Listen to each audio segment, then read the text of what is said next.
you're not going to get it contested in 2014 and they got 122 seats. Yeah, so this is doing better than that for sure, because they've contested half the seats and they're like 94 and some. Like, no, but alliances don't work that way. I'm not advising, I'm thinking, I'm stepping into their shoes. Alliances don't work that way. There is a vote transfer that happens. But you would also give credit to Chetan that there are many within the BJP, including someone like Devendra Fadnavis, who believe that the BJP should have fought 2019 on its own on all the seats, rather than having a pre-poll alliance with the Shiv Sena. See, these parties are not like the TMC. Shinde Sena, if you can call it whatever you call it, he cannot take on the BJP or be fight yet. I mean, he's proven something, he's been accepted, but only as an ally of the BJP. Can he ever take on the BJP, for example, like TMC can? He cannot. It's not. Why do people of Maharashtra need this? The sum of all five parties is greater than the BJP right now. And till that situation prevails for the BJP itself, it will have to test one election cycle, maybe two cycles from now, but they will eventually have to test the fact that whether can they fight on their own. Right now, that doesn't seem to be, it's not mature enough for BJP. But that's what many others in the BJP feel, that they're not ready yet. Net two takeaways already beginning to form. That is that, yes, the BJP is now definitely becoming the single pole around which Maharashtra politics is going to revolve. Now, whether it has come on the back of a split or not, that's an immaterial thing. The Shiv Sena, Shinde Sena has a little bit of work to do, but amazing that it has withstood the UBT, the entire branding of the Thackeray clan. That is an amazing recovery. Yes. This is not now down to money power, so that goes out of the equation. And Ajit Pawar is the future of the party. He is going to claim the legacy of the Pawars, and I think that is establishing these three big takeaways. Check the straight fight Sena versus Sena. 40 out of 51 are reporting, so 11 more seats are yet to report. UBT Sena is leading in 20, and Shinde Sena is leading in 18. So now the UBT Sena. Are these leads? Can we get a sense of that, Zach? It keeps changing. Rahul. But are these marginal leads, or are they big leads which are not going to change, because a lot could then therefore. Again, in the NCP versus NCP fight, there I think Ajit Pawar seems to be holding steady. And the fact that he has opened up leads, for example, in the Konkan belt, he's leading. In Pune, 3 seats he's leading. He's got a couple of seats in Vidarbha as well. 4 seats in Marathwada. So I think the spread is beyond his traditional turf of Western Maharashtra. And he has really worked one seat in Mumbai, by the way, in the outskirts of Mumbai. Well, there you go. And he's worked his socks off. People are saying that he really has got into the weeds of it. But, I'm looking at the leads, the margins, because remember, the vote banks that they're fighting for are pretty much the same. So we need to have a look round by round. How strong are the leads on either sides of the Shiv Sena? How strong are the leads on either side of the NCP fences? That'll be really interesting to see, because it could come down to a margin of 3, 5, 10,000 votes at the max. Yeah, Jharkhand is on the screen, 27-45. That looks like a runaway right now for the India bloc. It's obvious that the tribal vote hasn't really shifted in that manner. So if you look at the map, for example, in all regions, in the south, in the west, and in the east, BJP has some pockets in the east, but the JMM seems to be sort of winning seats in all regions, in all 3 regions of Jharkhand. Like I said, the important figure to watch out is this one, which means that they've picked up 2 seats from last time. The BJP has also picked up 1, the NDA has picked up 1, but 3 seats the others have lost. So it's above the halfway mark now. 42 is the halfway mark. They are at 46. Again, can things change? Let's see how it settles. But right now, it seems like the India Alliance, the JMM Congress Alliance. Right after the general elections, that the cardinal mistake that the NDA did was the arrest of Hemant Soren.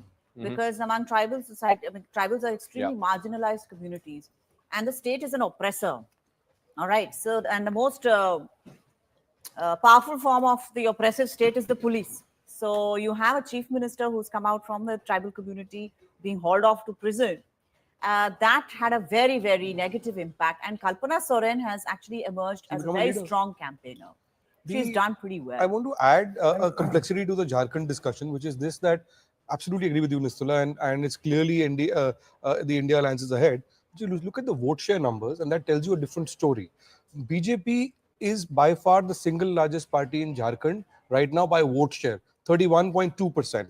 JMM is 19.8%, and the Congress is 14.9%. So if you add these two, BJP is still pretty much the same. But And that's telling you that the BJP is more spread around. Is more spread around, but these guys are more concentrated. The larger question is the larger say that yes. the vote share business is a loser's argument because it is No, I it's the one who wins. Yeah, well- See, look at the BJP. The BJP, like we keep blaming the Congress and MVA for not having a kind of powerful narrative in Maharashtra. Similarly, look at Jharkhand. What did BJP do? BJP got a former chief That's minister. the point I wanted to and make. Yeah. that kind of move boomerang. You have a whole Ghuspatia narrative, the Rohingyas and Bangladeshis and all that, whereas Jharkhand does not even have international boundary. So Sir, these were tactical mistakes by the BJP also. Rashidji, it's nice that you're the simple It's thing. not nice. It's a statement of fact. What I'm trying to say is, Yeah. the way you're trying to stitch the story, it's beautiful. What's happened is, in Maharashtra, if Ladki Behan has worked, the same way Meri Maiya has worked in Jharkhand. If Maratha, the Samvidhan badal gayi, this fear factor has gone away.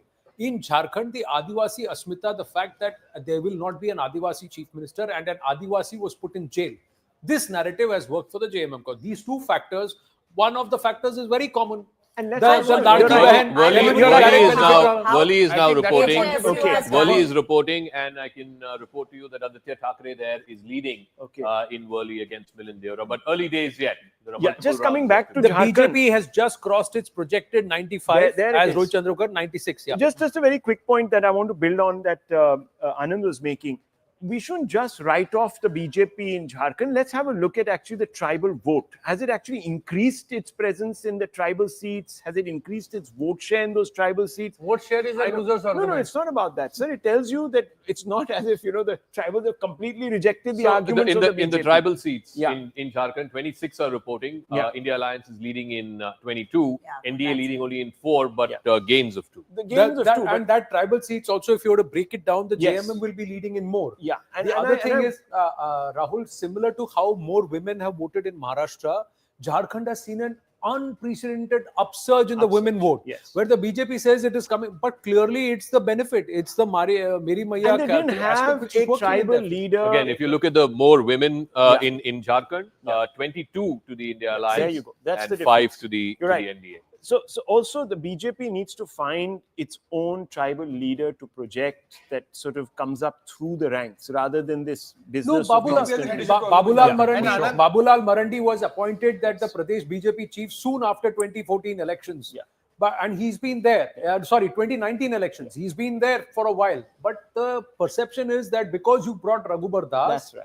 and you put an Adivasi CM in jail, so you will not actually back the Adivasi. This Adivasi Asmita is something which Pradeep Gupta was confident. That's the reason why he gave 53 to JMM Congress and said this is not going to work. About actually. And in fact, right after the election, there was a general hunt for a scapegoat within the BJP. कि किसका idea था to Bring put- this guy. Yeah, But to, you know- to clap him. No, but they were very confident. They got Champai Soren, who became a chief minister in place of No, when you start hunting for a scapegoat, you know that something has bombed. But one thing very interesting that what Anand was saying about women voters, Shivraj Singh Chauhan was a point. I mean, he was a kind of person. Exactly. behind So this it's the Ladli same Behan. Nitish Kumar Ladli also, Behan. Naveen Ladli Patnaik Behan, what is- worked in Madhya Pradesh.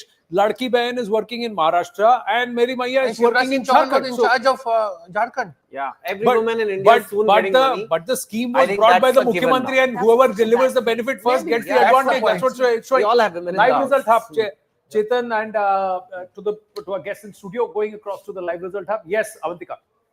Yes, Anand, absolutely. And I was hearing you, Anand, I think I second on that. If Ladki Behan worked for the Mahayuti and the BJP in the state of Maharashtra, it's clear that Maiya Saman Yojana and also the Adivasi Asmita has really worked for the Jharkhand, at least with the numbers that we're seeing right now. Brijesh ji, bataiye, what's your assessment of the numbers that we're seeing in Jharkhand?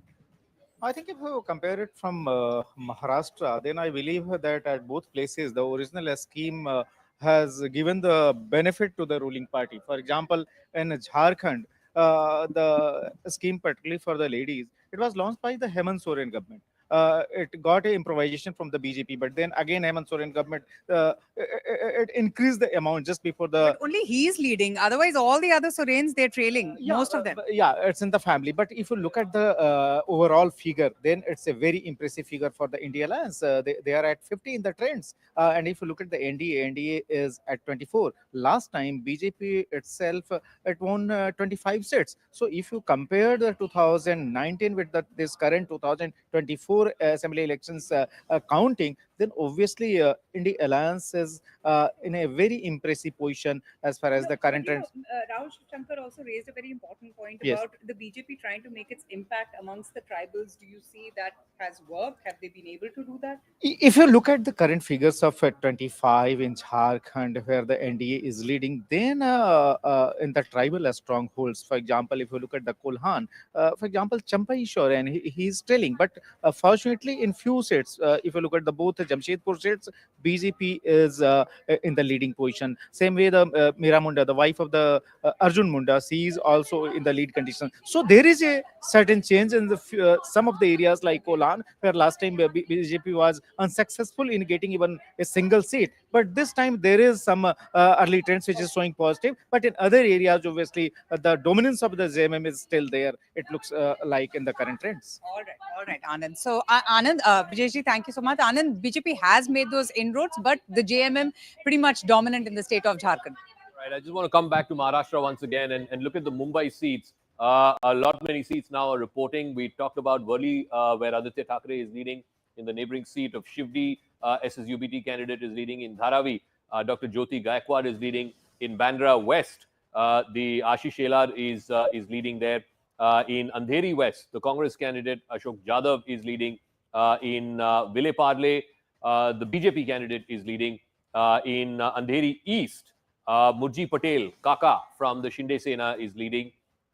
In Chandivli, again, the Shinde Sena candidate is leading. So if you were to look at just the Mumbai seats alone, the 36 seats, in fact, we have 50 seats, Mumbai, Thane, 29 to the NDA, 49 seats, 29 to the NDA, 19 to the India Alliance. So that is just the Mumbai, Thane belt. And if you were to look at the Sena versus Sena as essentially a Mumbai fight, I think it's going neck and neck. Just take a look at the Sena versus Sena fights to see if we have some indications there. 51 seats, they are fighting against each other. Look at that.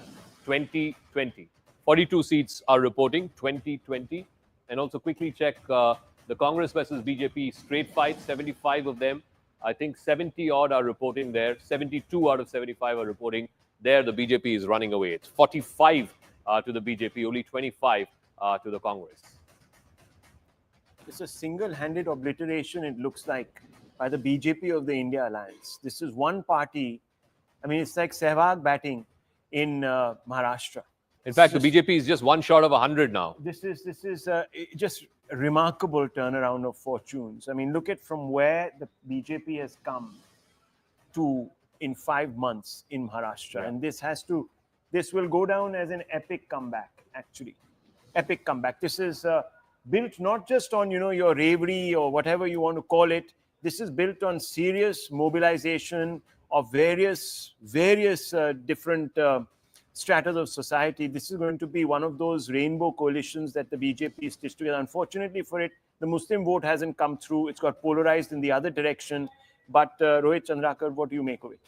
I think it is a combination of the schemes that were rolled out and also the Hindutva narrative that was brought in the last phase of the campaigning. And that happened because I think Devendra Fadnavis and his team kept saying that in the Lok Sabha polls, the difference between the Maha Vikas Aghadi or the India Alliance and BJP-led alliance was just 0.6% votes.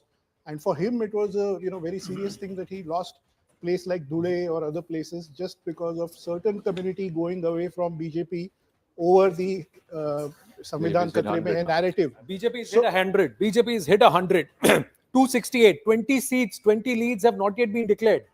20 leads from seats have not yet come in Maharashtra and the BJP is hit 100. Rohit, please complete. Yeah. So this time what the BJP decided was to galvanize the Karyakartas, the activists, and make sure that the Panna Pramukhs and others come out which they didn't perhaps during the Lok Sabha polls because they were a little complacent in the up tak, whatever 400 par narrative. They got a bit complacent. So this time the Hindutva narrative was brought in the last 15 days of the campaigning, plus the schemes like the Ladki Bahin Yojana and the Kisan Yojana, the giving of electricity to farmers, pumps. All that seems to have worked together, and we've got these results. With 20 more seats to be even start reporting, the BJP, the NDA has crossed the prediction of most of the pollsters. It has even crossed the prediction of the NDA itself. That's what's happening. It's touching the 180 number, and it is going through the fact that somewhere Access My India and Pradeep Gupta will be saying, "I told you so." On both states. On both states. On Both states. Jharkhand and with Maharashtra, they may be turning around and saying that. We should try and it's a connect little with forlorn behind Mayuresh at Matoshri, but first we'll go to Arunima at Jharkhand. She's there at the counting center. Arunima, two factors which you spoke about. Record number of women coming out to vote, and they seem to have voted in favor of the incumbent. And Maya Samman seems to be working for the JMM Congress. With they are leading in 50 out of 79 reporting. Yes, Anand, so from the counting center, I decided to move to the political party headquarters to get a sense of what was happening. Jharkhand Mukti Morcha, even though as per the Election Commission website, they are leading in 28, their ally Congress has 12, which makes it 40. RJD has 6, which makes it 46. So they're already through over the halfway mark. But even then, the Jharkhand Mukti Morcha office just has one Pravakta sitting there, waiting and watching before any kind of celebration begins. Same at the Chief Minister's residence also. There is no celebration yet. At the Bharatiya Janata Party headquarters, there is more chehel pehel. So one of their leaders have just come in. So the media is taking the sound bites from them. There is a brave face that is being put up by the BJP so far. What they're pointing out is that only 4 rounds of counting has happened, and we should wait and watch. But you're absolutely right. The Mahila factor, which perhaps worked for the BJP in Maharashtra, went completely the other way here in Jharkhand. The analysis seemed to be the Maya Samman Yojana and the 4 installments that reached the bank accounts of women voters. That seemed to have worked in favor of Hemant Soren. He also, it seems, has managed to play the sympathy card very well, telling his tribal voters that I was sent to jail not because I was corrupt, but because I was a tribal, and this government at the center is anti-tribal. Correct. So that, they claim, the JMM claims that narrative has worked. True. Now, before we go across to Maharashtra, Mumbai and Thane, just a quick update, ladies and gentlemen, to our viewers. Quick update to our viewers. The fact is that Jharkhand started reporting only around 8:45. And it's only 3 or 4 rounds in Jharkhand, and some of them are reporting lesser. We'll try and get an update from Avantika, how many rounds in Jharkhand, and there is a reason why, and how many total rounds. We're given to understand it will be about 15 rounds. Will it be close? Because these numbers could go up and down, despite the fact that the India Alliance has taken a runaway lead. It's nearly twice. But if you see, the NDA is catching up. In the last 2.5 minutes that we have spoken with Arunima, these numbers have changed and fluctuated. So will there be more fluctuations, and will it be a closer race than it is being shown? Or will these leads consolidate as we get into round 8 or 9? We have to wait and watch. And how many are really tight fights? Margin of victory is less than, margin of lead is less than 500 or 1,000 votes, because that makes a huge difference when it comes to assembly elections. So we'll have to see that. And Mumbai. Seats in Mumbai that are reporting, since you asked. Sana Malik is leading in Anushakti Nagar. She's fighting on an NCP Ajit Pawar ticket. And in the neighboring constituency where her father is fighting in Mankhurd, Nawab Malik seems to be trailing. Sana Malik. I believe Abu Azmi is leading in that constituency of Mankhurd Shivaji Nagar. Mankhurd Shivaji Nagar is Abu Azmi. Nawab Malik is fighting from the same constituency. Yes. So they are up against each other. Nawab Malik is trailing, but his daughter Sana Malik is leading against Fawad. I mean, I have to say that Swara Bhaskar's speech that went viral was quite the speech. I mean, to put it politically correctly, What does it mean? Rahul, you cannot be politically correct. if we talk about incitement, if you talk about trying to, rouse passions, then she was sailing very close to the wind there. And if Fahad leads, then we'll get back to this conversation, Rahul. Yeah. Right now, let's get to this conversation on Yes. the grid. No, but I Eknath wanted to Shinde, just say one 42. thing. I wanted to say one UBT, thing on Uddhav Thackeray, 30. Is the legacy conversation settled? BJP, 107 out of 276 reporting. 12 seats not yet reporting. No, I wanted to say something about what Arunima spoke about. She said that there's not much excitement at the JMM office or even at the BJP office. BJP also trying to put a brave face, but JMM also taking it very this thing because Jharkhand has a history of very heavy goings on when it comes to government formation, you know. So I mean, I'm old enough to remember, you know, Governor Sikte Razi and what all happened, and you know, Mr. Pramod Mahajan, you know, saying that, you know, Congress is like Hanuman, you know, to rescue another man's wife, they, you know, set fire to their own tail, you know, and all of those kind of things. We've seen all of those, you know, bags of money and things like that. But let me tell you one thing. Everybody's waiting. If they get an incontrovertibly high number, beyond the majority mark, then there'll be the whole story would be if it is 37, 38 and 41, 42, if it's close. But if this, see, NDA is picking up. It's catching up. In Maharashtra, there's a crazy landslide. And I'll tell you one thing, that you are seeing now the Shiv Sena pulling ahead of the UBT, the so-called mother organization. And I'll tell you, UBT might have a survival problem. You could, after the election, have a complete defection. And maybe it's Uddhav and his son who will be stuck in Matoshri and everyone else would have gone, decamped. So out of the 51 direct fights, 47 are reporting. Shinde Sena is leading in 26 and the UBT Sena is leading in 20. Yeah, well, we don't quickly check the NCP versus NCP fight as well. Give it some time. 1 second. NCP versus NCP, if I can pull up that number. Yeah, there again, 36 out of 38 seats, 36 are reporting. There, Ajit Pawar is doing phenomenally well. 24 to Ajit Pawar and only 10 to Sharad Pawar NCP. Okay. Sharad Pawar, the big leader. Just going to the reporters. Payal, yes, Payal, Mayuresh and Yesha with us. Yes, Payal. Yes, I'm at the BJP headquarters. It's still early time over here, even though the numbers are very, very clear.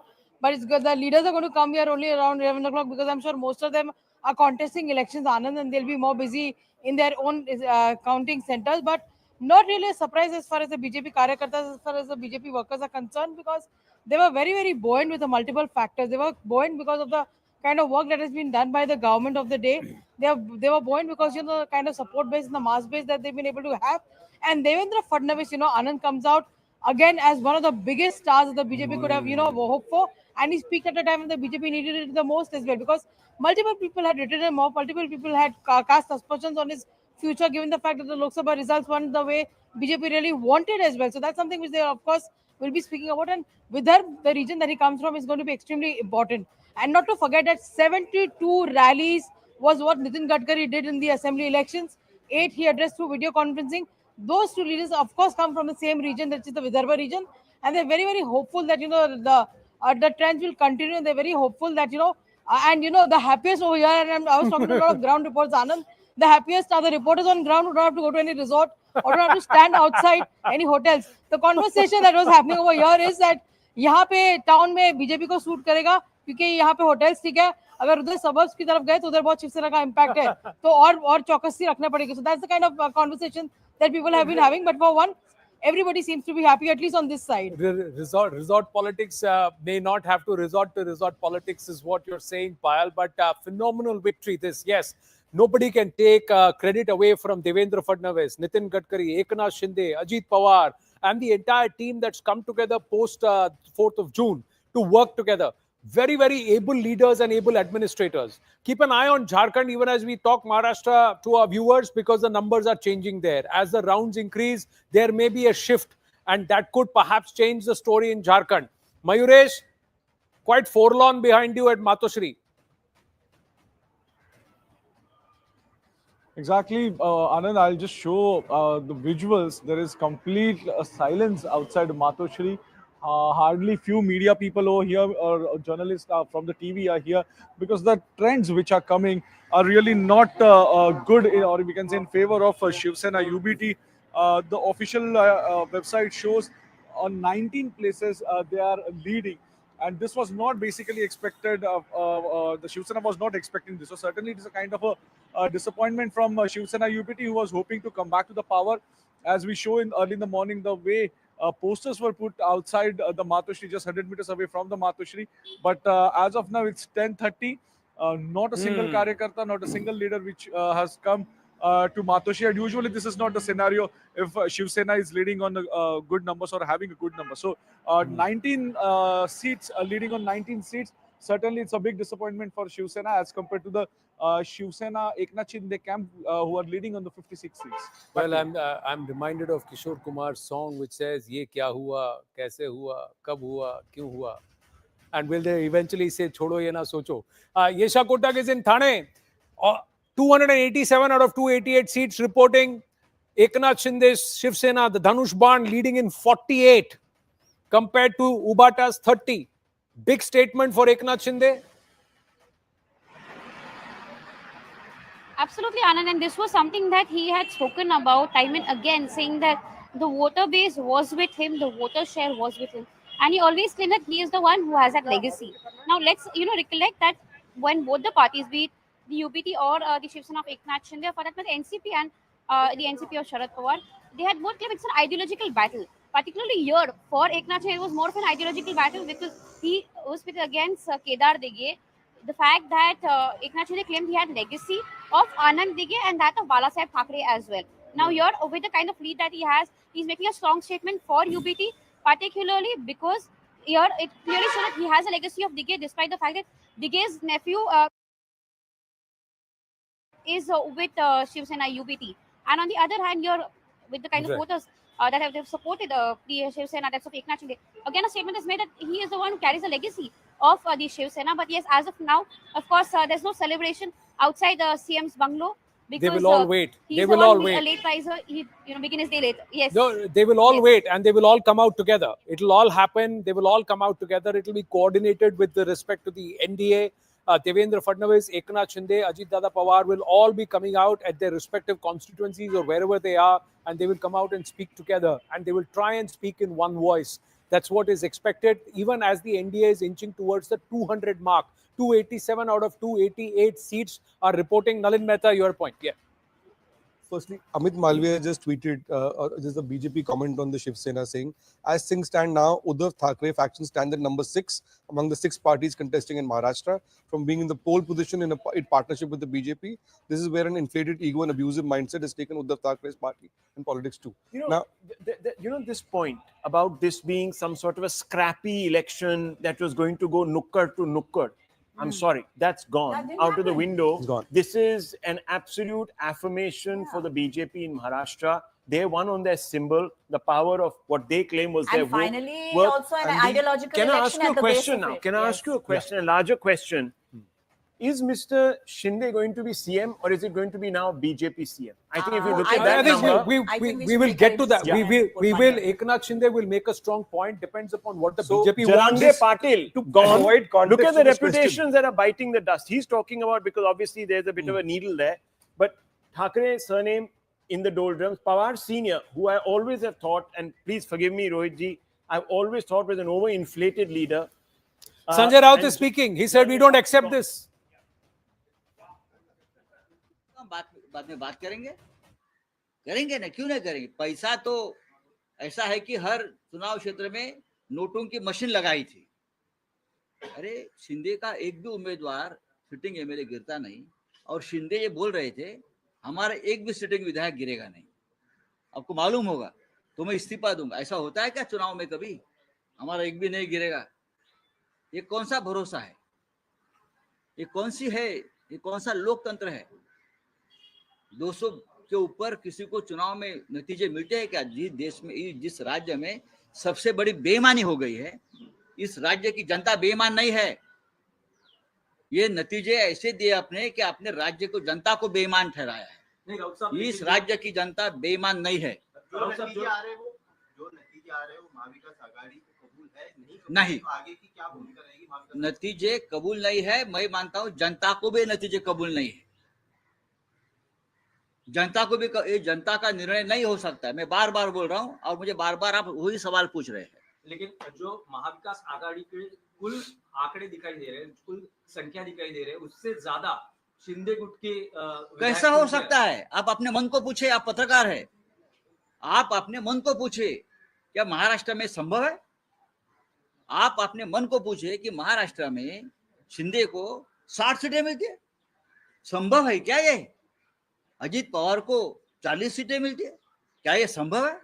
Bharatiya Janata party को 125 सीटें मिलती है, क्या संभव है? क्या इस राज्य की जनता भी बेईमान है? इस राज्य की जनता बेईमान नहीं है, उसके ऊपर हमारा विश्वास है। चलिए, thank you. Now, it is the Rajya ki Janta, the people of the state, who have actually cast their ballot, and that's where these numbers are coming from. Classic election denial coming from Sanjay Raut. Shocking. This is shocking. The only thing what that was left to say was the EVMs are to blame. No, I'm glad he didn't say that. Are they going to storm? Frankly, Are they going to storm that Mantralaya? As she's saying. I mean, this is ridiculous. No, on the one hand, he's saying something more than he's saying the entire election legitimacy. कि उसके कहीं दो ही ना रह जाए. No, he's on the one hand saying पानी की तरह पैसा बहाया. That means he's questioning the integrity of the voter. Then he says the voter cannot vote like this. He's questioning the EVMs. I don't accept this result. You may not. They weren't saying this 3 months ago when they did well in the Lok Sabha election. It's not yet the result, but that's the direction. This is going to be the template. Opposition, all opposition are going to say this. You look at Akhilesh Yadav, who is already on record to say that election commission and the UP by-polls were rigged. And that is sooner or later, Mr. Jairam Ramesh will also come up. Elections in Jharkhand was not rigged. Just Sanjay Raut. Bengal was not rigged. Priyanka Gandhi's election was not rigged. I mean, come on. No, Priyanka Vadra is leading by more than 60,000 votes. So that Now is all right. 1.5 lakhs. Now 2.5 lakhs. No, 1.5. 1.5. Trinamool Congress is taking all the 6 by-polls in Bengal. And also, there is 2 and 3 in Karnataka with respect to the seats. And there is 6 and 3 with respect to UP. So there are votes which are going to the other side also, but overall this is the score. Sanjay Raut said, Eknath Shinde ko 60 seatein kaise mil sakti hai? That's what he said. 60. That means that our numbers are right now saying 48, but he's saying 60. He's saying 60. No, but that's called entitlement. And that is an entitlement that, Shiv Sena belongs, and if the Thackeray is with us, then the votes are with us, then the seats must come to us. And I don't think people like that anymore. The BJP, Chetan Bhagat, as we see, is far more. Is nearly 28 more than the NDA alliance put together. Yes. And the NCP Sharad Pawar is the smallest, is the least. It's just 23. But if the allies of BJP, And if they were independents and others are more than what Mr. Sharad Pawar's party has got. Independent and others and are more. if the Shiv Sena and NCP could have been kept by their original owners or CEOs or whatever you can call them, they would have won the election. Think about it. If Shinde's, all those MLAs were still with them, if NCP had not split, it would still have been their mandate. But they couldn't keep their parties together. I mean that. No, but if they had not split, they would have been on this side. They would not have been on the Maha Vikas Aghadi. They would have been in the Mahayuti. What will happen now? And all the UBT workers will get demotivated and they will move to that other side. But I must say, you said, in our Take 3 program, that when you were there on the ground, you sensed that there was this massive surge for the Mahayuti. Yes, there was. There was. See, the surge was from the fact that Eknath Shinde had a certain level of equity that he's built on ground, and there is this messaging which every voter wants, that they want a quote unquote zameen se juda hua vyakti, a chai wala and an auto wala. That's what it is. And clearly, somewhere the BJP needs to understand this messaging also, that it's not arrogance, it's humility. It's always remembering where you are from. The people always want to see that the Pradhan Mantri, no matter how tall a leader he is globally, no matter how respected he is globally, should never forget and should always tell the voter that I grew from amongst you. I was selling tea at the Vadnagar chai station and I made dreams of the impossible possible. The same story with Eknath Shinde. Working tirelessly, auto rickshaw driver, worked hard, won his respect, and he's proved, and he's worked with a team. But out of all of this, the work that Devendra Fadnavis along with the RSS have done on ground, Rahul, is phenomenal. And should we be surprised? It's phenomenal. Because didn't we see in 2019 the BJP sort of veering towards the pole position it did in fact? So yeah, it was the single largest party. It had 105. So I mean, why is the Shiv Sena suddenly, the UBT coming out and saying, "Kabhi socha tha, kabhi ho sakta tha"? See, it's their denial and they will cry because they neither have got the bat nor have they got batting, and they are being asked to sit out as the 12th So if man. there has been so much of a consolidation of votes of different types, now this is a question that one should ask. Do you think BJP will lay claim to that chief minister's post, Rohit? I think they will. I think they will. It was only some kind of an arrangement that they took the back seat last time when they made Eknath Shinde the chief minister. And look, the plan for BJP is to come back in control, completely in control. Even as they took the back seat last time, they were controlling many things. So could it also happen that Mr. Shinde just joins the BJP with all his? I don't think so. I don't think so. The Dhanush Ban is very important. Shinde will retain his identity, his election symbol, because very important point all of us have to understand. Within 4 months or 5 months, there's Local going to be the all-important Mumbai Municipal Corporation and 25 other municipal corporation Rohit, elections happening if in Mr. Maharashtra, Shinde is not, which are very crucial. If Mr. Shinde is not made CM, then why would he stick with the BJP? I mean, that's his Where only. would he go?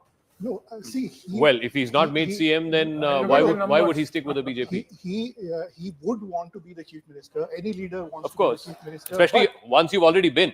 But the next best choice, if you are not able to get it, the next best choice is to Rohit, become deputy chief minister.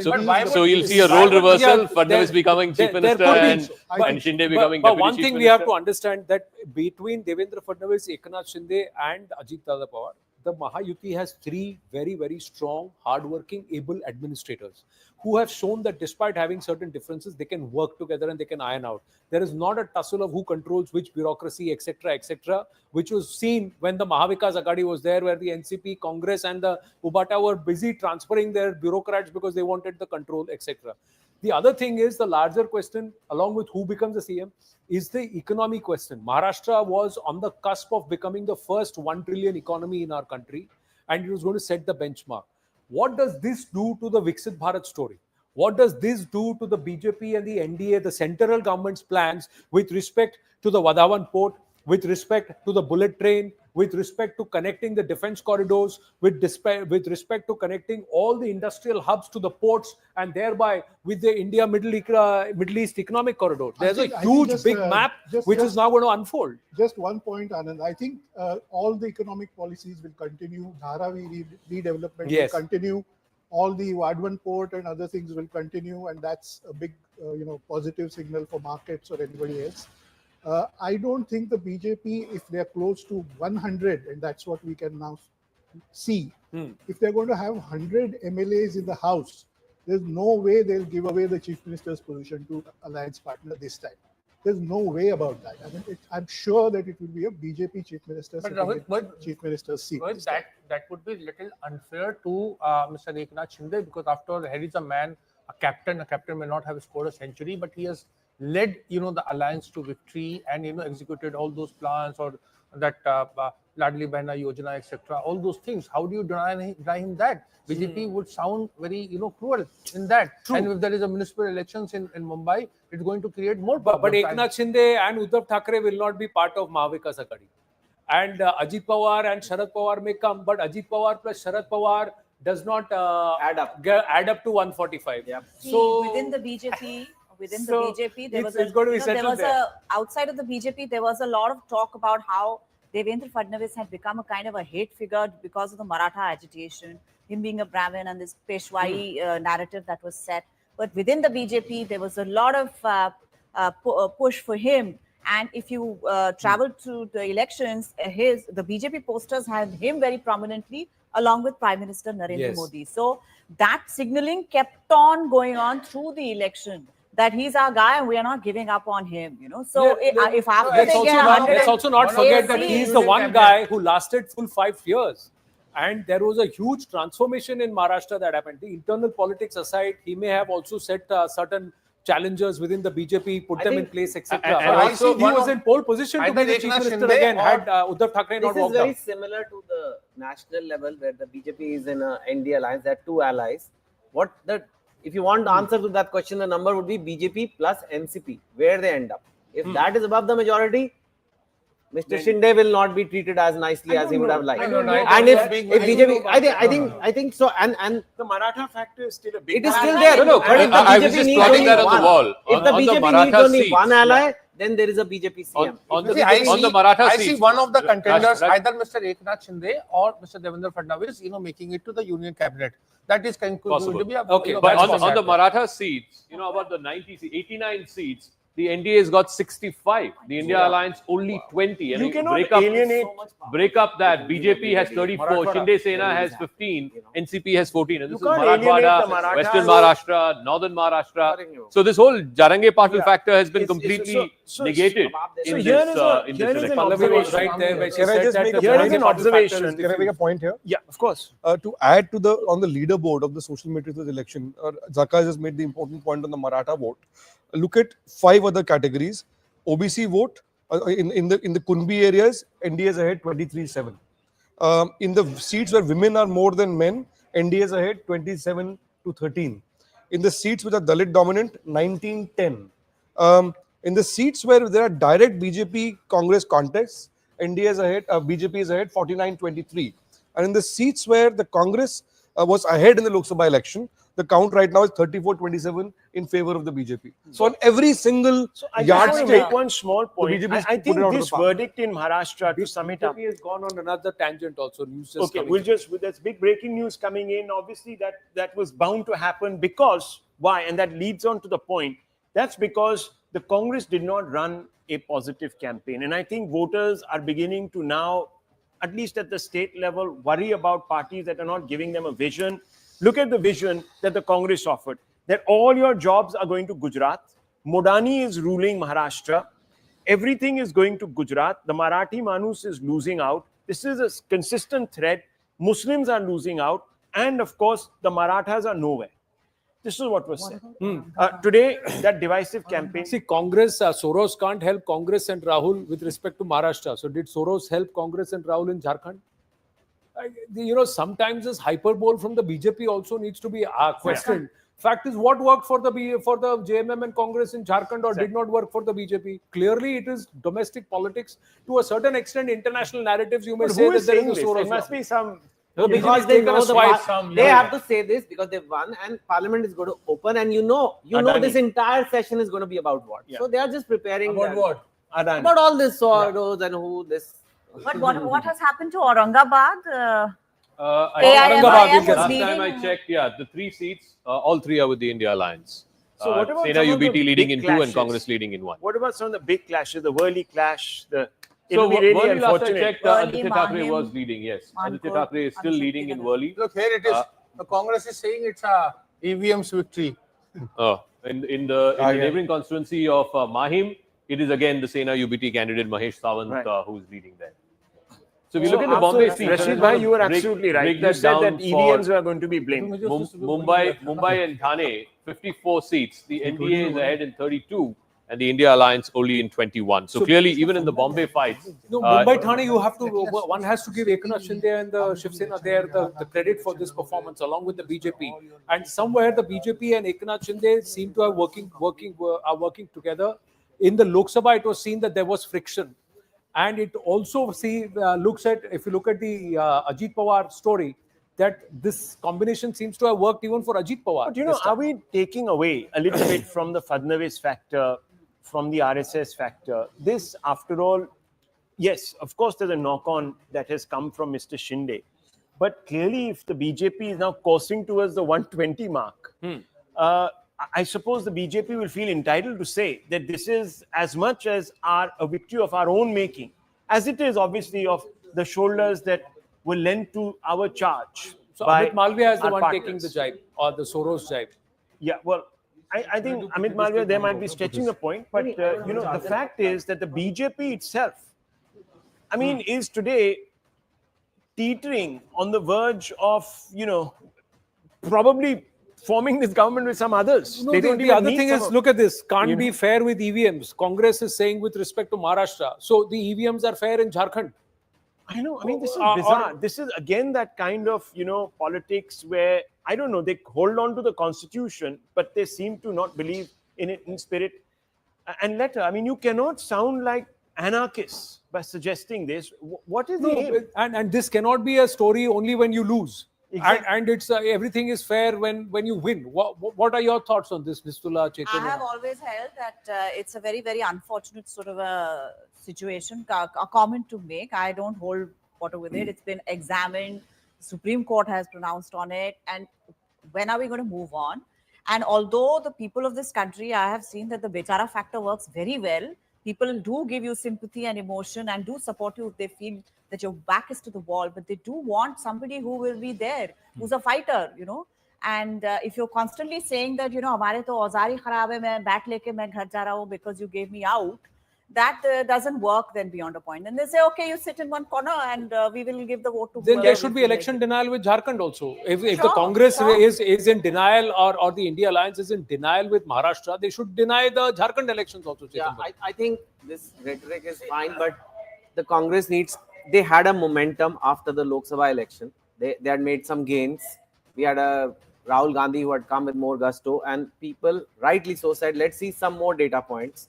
And the data points were this: Haryana, Maharashtra and Jharkhand. They won Jharkhand, fine. But at the same time, Maharashtra is 3 times bigger, far more prominent, far more important to national politics. And they really need to sit down and figure out. On the exit polls day also, Rahul, I told you, Maharashtra has too many parties. That's right. 6 parties. People have voted for something that seems a little stable. It doesn't look like the other grouping could have put it all together. And it could be as simple as that, and not the EVMs. It could be something that you were not doing right. And you did it right in Jharkhand. So we are not against you. I mean, you didn't have a positive agenda. You constantly blathered on and on about the deficiencies and the divisions, and you played a divisive hand. Yeah. Look at the BJP's rainbow coalition in Maharashtra. And there is no wave. There is no wave for Rahul or Congress. There are some maybe issues with the BJP. People are willing to. And correct me if I'm wrong, Zach. Correct me if I'm wrong. Farmer. In Haryana, the Jats and the other OBCs voted for the dominant party, the BJP. In Maharashtra, the Marathas and the OBCs seem to be voting for. This whole thing about farmer distress, since Nistula asked, there are about 58 constituencies, 37 NDA, only 21 to the India Alliance.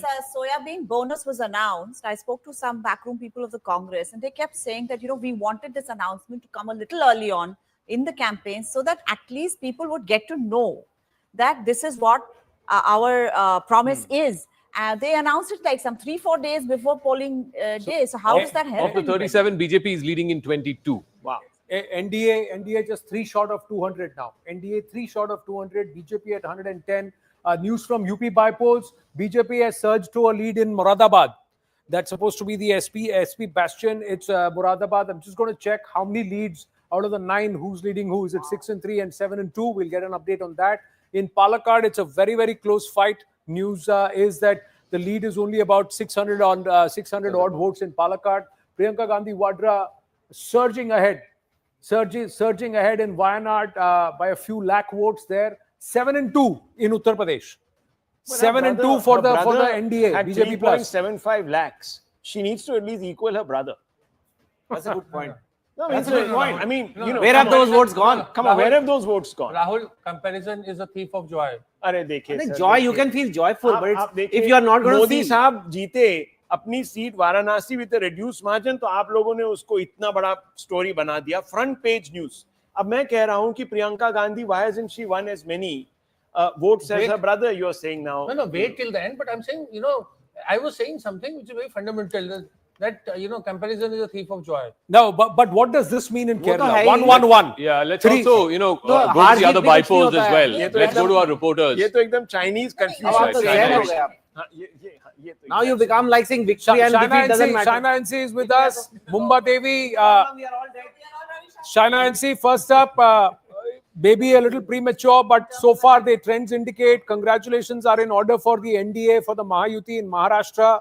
As of now, 111 leads for the BJP. What's happening in Mumba Devi? Since the start, we've been seeing that Amin Patel has been leading. You've been trailing in Mumba Devi. No, that is not factually correct. As we speak, let me please correct you, Anand, that that is not the case. I have been monitoring it completely. We are neck to neck in Mumbai, and in Mumbai, we will create history because it is a constituency that has 1,40,000 Muslims, 1 lakh Hindus, and the fact that the Ladki Behan Yojana of the Chief Minister has reached 40,000 homes, of which 15,000 are Muslim women. I'm very, very confident that in the days to come, we will work collectively to ensure that this neglected constituency where there has been no development and is probably as per the the EC most website right now, backward. Shaina ji, you are trailing by 800 votes, but the smile on your face and your glowing shows that Because I know what there is is some going to- other information that you have. So share it with us. No, I know that the Muslim seats is where we are trailing, but where the Hindu seats are going to now be opened, I'm sure that we will make it. And we will make it because on ground, the popularity of the Chief Minister, Devendra Fadnavis and Ajit Pawar is known to me. I have been campaigning in this constituency for over a month. And as I said, 15 years, there has been no development. So I see the love and the encouragement that the people of Maharashtra and Mumbai and Mumbai are giving. And that is why I feel that this kind of a landslide victory for the Mahayuti only shows that the popularity of the Prime Minister, the work of all three on ground is something that we have to appreciate and encourage in the days to come as a role model to set for a Viksit Bharat and a Viksit Maharashtra. So, Shaina, and see, you're always shining and you're always smiling. There's no doubt about that. But I just want to ask you this. Many people said that this was one of those elections which was very tough to call. It was going into the wire. It was a sort of man-to-man, man-to-woman contest. What is transformed in the last 4 months, 5 months, that has made this a election really about one symbol, and that is the lotus? I'll tell you what it is. Honestly, whatever I saw on ground is people are not interested in false narratives and just these unnecessary comments. Look at my election. It started by calling me imported mal, item, bakri, all these kind of adjectives. People are not interested in all of this. They want to know what work you have come to do and what is your vision plan. Today is the politics of performance, and the Honorable Prime Minister has proven that across the country, that if you perform, you will succeed. If you don't, you will perish. If you look at the kind of work style of Eknath Shinde, Devendra Fadnavis and Ajit Pawar, it has worked phenomenally well for the state for the past 2.5 years. Projects which were in the doldrums have all realized, whether it is a Jandhan, Mudra Banking, Ujjwala, all on ground, which is what has been done by the center. But if you look at the state, whether it's a Ladki Behna Yojana for this women, if it is an internship scheme or an apprenticeship scheme for the youngsters, whether it is pensions for the senior citizens, whether it's MSP and ensuring that, people have their livelihood intact. It is all been worked on very conscientiously.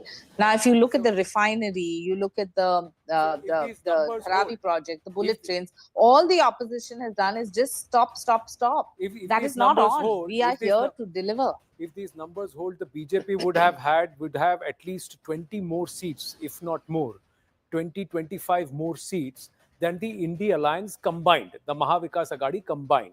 So will the Kursi combo change, or will it be the same? Anand, I'm not getting into any speculation here. I have come as a candidate. I'm very, very keen to work for my Mumbai city. And what the leadership decides, what the Mahayuti Netritva decides, is obviously something that we will all adhere to.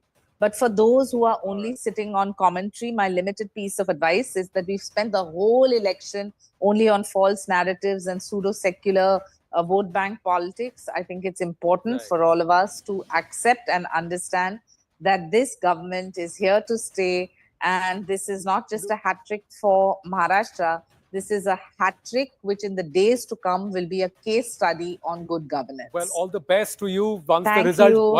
results settle towards the evening, we look forward to you joining us, and then officially we'll congratulate you. All the best. All the best. Thanks. Now, Payal Mehta is with us. Yes, Payal, even as Prime Minister, is going to be at the BJP headquarters at 6:30 p.m. this evening. Yes, Payal. I'm joined by Madhavi Nayak, who's the State General Secretary. This election, Anand has been largely about the contribution of women, and she's definitely wearing a very wide smile as well. Is this election which has been the Latki Behna versus all? It is not only about Ladki Behna, but all the other schemes which were really in favor of the women here in Maharashtra. So, Ladli Behna was just a cherry on the cake, you can say. You know, not everybody gave you these kind of numbers that you really got. You know, as a person who's worked in the organization, as a person who's worked in the unit, were you guys confident, and what gave you that kind of confidence that you'll get these numbers? See, basically, we were very confident about it because as an organization, we had a very collective and organized efforts. Besides that, we knew about the mandate and the confidence people had about BJP and the Mahayuti. So we were quite confident when we were working down, when we were in the people, we could get that positive vibe from the crowd itself. So that was enough for us to be confident. You think that this was an election where you could actually tell? I'll continue the conversation. We'll play it out later, but I'm going to pull away from you for now. There is this victory lap that's been planned for the at the BJP headquarters this evening. Prime Minister Narendra Modi will be at the BJP headquarters at 6:30 p.m. So by 7, he should be there. Generally, there is a half-hour buffer that is given for the Karyakartas to assemble, and then the PM arrives. But big victory lap that will be planned.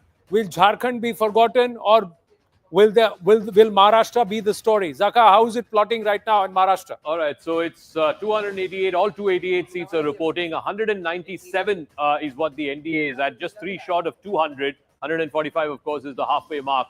If you were to break up how much the BJP has 111, the Shinde Sena has 48, and the NCP has 33. Remember, the BJP was fighting on 152 seats. 111 out of 152 is a strike rate in excess of 75%. Now, coming back to what Rahul Shivshankar was saying, in the Lok Sabha election, the BJP won 9 out of 28 that it fought at a strike rate of less than 30%. From 30%, they've gone to 75% in a matter of 4 or 5 months. Look at the regions. They've won in Vidarbha in a big way. In fact, the Congress, out of the 13 MPs that it had, 9 out of those 13 MPs were from Vidarbha. It is the BJP that is running away with the leads. In Marathwada, people were talking about Jarangi Patil, the Maratha quota, and so on. Again, big wins for the BJP in Marathwada. Even in northern Maharashtra, where you have Nashik and, Nandurbar, that belt, the onion belt, there again, the BJP and the Shinde Sena running up significant numbers. And of course, in the urban pockets of Mumbai, Thane, Konkan, where the BJP and the Sena have traditionally done well, again, they've got massive leads in all of those regions. So the BJP doing well across the state. Just a quick check of where it all went wrong as far as the India Alliance is concerned. I'm just going to quickly go back to Maharashtra for the India Alliance. Just 82 right now. Where are those leads? The Congress has a bunch of seats in Vidarbha, but not anywhere close to what they had back in the Lok Sabha election. Much fewer seats for Sharad Chandra Pawar's NCP SP here in Western Maharashtra. Very few compared to what they had, even what they had 5 years ago. I think NCP had more than 50 5 years ago. The Sena UBT also significantly falling. They had 55 last time, down to just 29. And look at Mumbai. Mumbai, which used to be their stronghold, the city where they based their politics on, very few seats to the Sena UBT. Even the Congress, it contested 102 seats. 102 seats and just 25 leading, which means a strike rate of less than 25%. So clearly, things have gone badly for the India Alliance. The Congress party is the weakest in that it's the weakest link. 102 seats they were contesting. They're leading only in 25, and they have performed poorer and worse than the Shiv Sena UBT and the NCP SP. With respect to Uttar Pradesh, it is 7-2. Again, a big statement there. That will also be a narrative changer. Nalin Mehta, Rohit, if you look at this story, what is going to happen if you were to look ahead, not just into the crucial polls, municipal commission polls, etc. in Maharashtra, but also the winter session of Parliament. Rohit, Nalin, thereafter. I think the municipal polls of Mumbai are very important. It's a 50,000 crore turnover organization, and it holds large area, which is financial capital of the country. Very important for the BJP to kind of get its mayor elected. There's been a fight last few years between Shiv Sena and BJP, that is Uddhav Thackeray's party and BJP inside the Mumbai Municipal Corporation also. But remember, 25 or 24 other municipal corporations all over Maharashtra are going to polling next year, that is by April or so. And all over Maharashtra, these are the units that constitute the assembly segments or assembly constituencies finally. So BJP is going to keenly fight these elections, and they are going to have Eknath Shinde as their partner. That is for sure. Whether Ajit Pawar also participates at that level is a question that will be open, because there might be friendly fights in Western Maharashtra or whatever. Overall in Maharashtra, I think we are going to have a BJP-led government. I can see that the Chief Minister's position will be held by the BJP for sure. Perhaps Eknath Shinde and Ajit Pawar will come as 200. 200. NDA hits the 200 mark. 288 leads. NDA hits the 200 mark. 200 par. 200 par. This is the number, the upward number that Pradeep Gupta of Access My India had predicted, that the NDA could touch 200. That's happened. He also said that the INDI alliance will get 53. They're already at 50. These numbers are oscillating a bit, so we have to keep watching these numbers. But this is 200 par for the NDA. Historic. Sanjay Raut said, how can they win 200? How is it possible? Although he said that Eknath Shinde is getting 60 seats, it's 48. Now, the Election Commission allowed Ladki Bahan. They're blaming it. The EC allowed this money to be paid. Why were Maha polls announced so late? Many questions being asked by the Congress party now. That is a valid criticism as far as the Maharashtra polls are concerned. Here is a party and a formation that is asking for one nation, one polls. And what you do is Haryana elections were held in October, and then after a month you are having elections in Maharashtra on account of what was the EC's logic? There were festival time. Festival times are there forever. Precisely. No, I'm not talking about rollout. I'm talking about the timing part. No, but the Ladki Bahan rollout in Maharashtra, but it was allowed in Jharkhand also. See, that is not a logic. To say that had these elections happened a month earlier, the results would have been different. I'm not saying that. I don't think I'm not there's saying any that. I'm saying the Congress is questioning timing. These are a lot of people these are Supriya Shrinet who's raised these questions. Supriya Shrinet who's raised these questions. Yeah, this comes from that mindset that was prevalent before 2019 election, when in the budget the Prime Minister announced the great scheme where farmers were going to were given a DBT, if you remember. 2009 election. 2019. The Kisan Samman Nidhi. Yeah. Kisan Samman Nidhi was given out. And many people said, oh, that made the fundamental difference between victory and loss, apart from Balakot and this, that, the other. So I'm just saying that this is a routine. But the point is that in Jharkhand, the polls have taken place simultaneously with Maharashtra. There's also a rollout happening there. So I think this is a bit far-fetched. No, the life of we have Arunima with us. Arunima with us from Jharkhand. Daniel Francis, political brand strategist, partner and advisor to the Shiv Sena Eknath Shinde campaign and communications, is also with us. Daniel, coming to you after we speak with our reporters. Yesha is from Thane. Yes, Arunima, how many rounds of counting? Why are there not major celebrations? Are people expecting some toss and turn or oscillation in the scores? 29-49 in favor of INDIA right now. So they want to be absolutely certain. So at the CM residence, this is the residence of the Chief Minister. Hemant Soren is keeping a tab. Kalpana Soren, his wife, who's being given a lot of credit for JMM's turnaround. She herself is in a kind of a tough spot so she's stationing herself in Giridih, and that's why I think there is a wait and watch policy that has been adopted, because they want to ensure that Kalpana also comfortably sails through. Congress party, initially it was being speculated that they could be the weak link in this particular alliance. They had 18 the last time around. They are hovering around the 12-13 mark. So not too bad. And overall, JMM, Congress, RJD have pulled along. The entire alliance have been pulled along.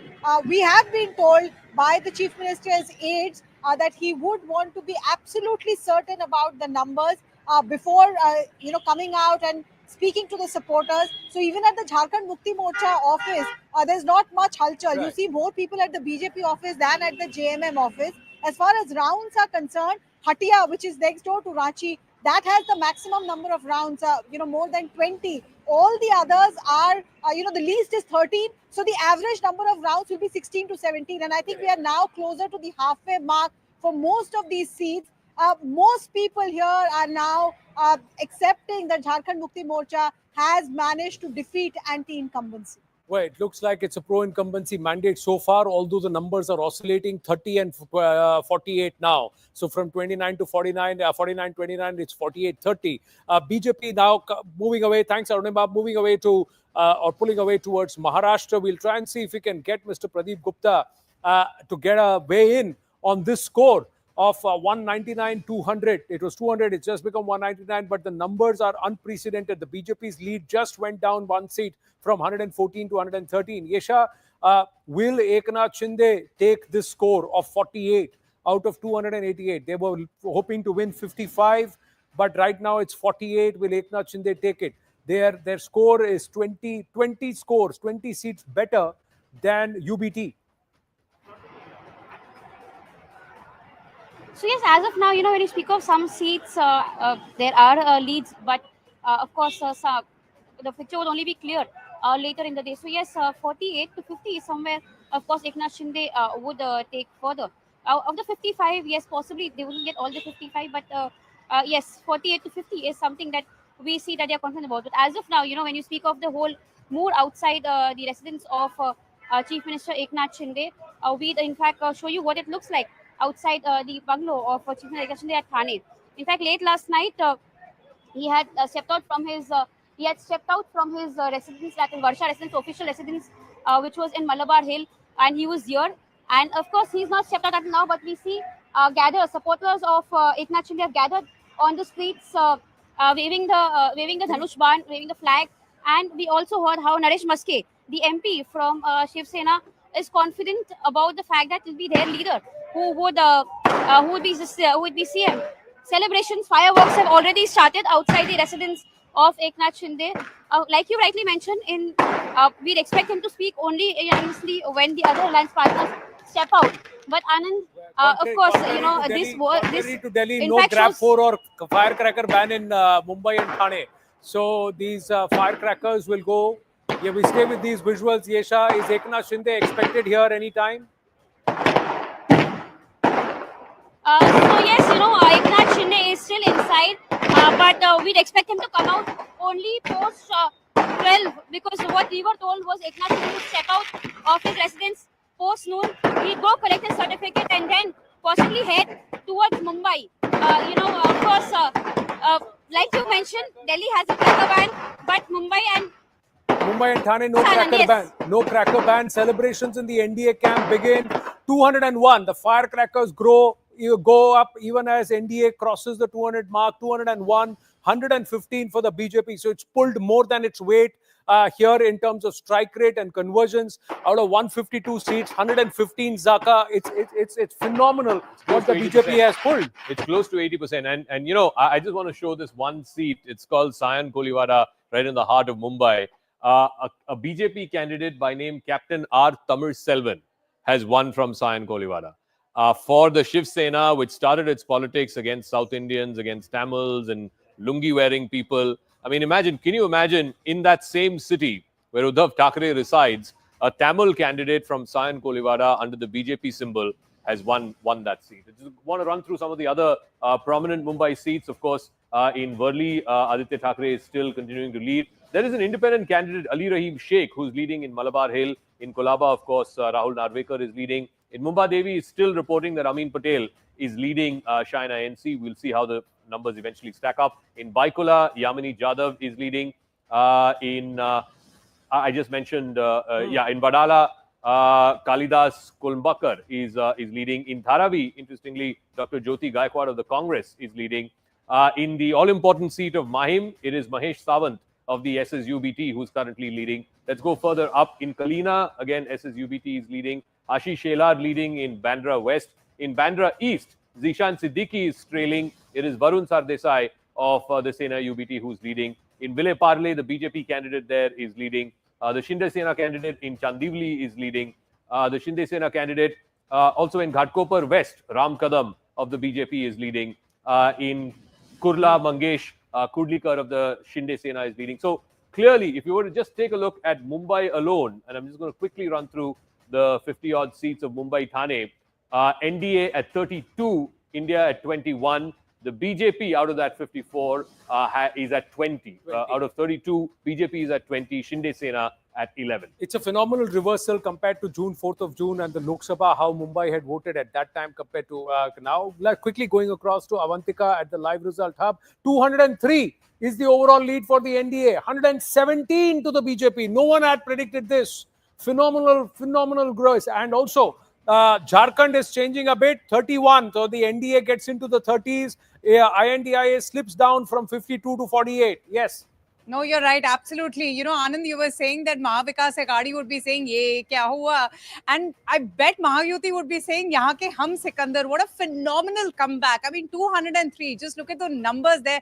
A landslide win. And Devendra Fadnavis, who you spoke to, also has spearheaded a very impressive campaign. And RSS going all out there for the BJP. A great win for Mahayuti. But you're right. Jharkhand, you know, is changing 48-31. Brijesh ji is also still here. He's closely monitoring those numbers. Brijesh, अभी भी ना मतलब एक consolidate नहीं हुआ है जैसे महायुति को हम देख रहे हैं ना 203 but why do you think ये नंबर्स अभी चेंज हो रहे हैं बट आप ये देखिए जो सिमिलर लाइंस पर है अगर आप लास्ट टाइम के देखें तो लास्ट टाइम 30 सीटें जेएमएम ने जीती थी इस बार देखिए 29 पे वो लीड कर रही है लास्ट टाइम बीजेपी ने 25 जीती थी आप कहेंगे कि 28 पे लीड कर रही है तो दरअसल उस समय जेवीएम जो थी बाबूलाल मरांडी की वो पार्टी मर्ज कर गई जिसकी 3 सीटें थी तो 25 + 3 28 आप देखें तो पैटर्न ऑलमोस्ट सेम है कांग्रेस जरूर लास्ट टाइम जो 16 सीटें जीती थी अभी 13 पर लीड कर रही है तो मुझे लगता है कि कमोबेश रुझान उसी तरीके के हैं जिस तरीके से पिछले बार की विक्ट्री रही थी 2019 में मुझे लगता है कि वेट करना चाहिए wait for some time because at the most of the places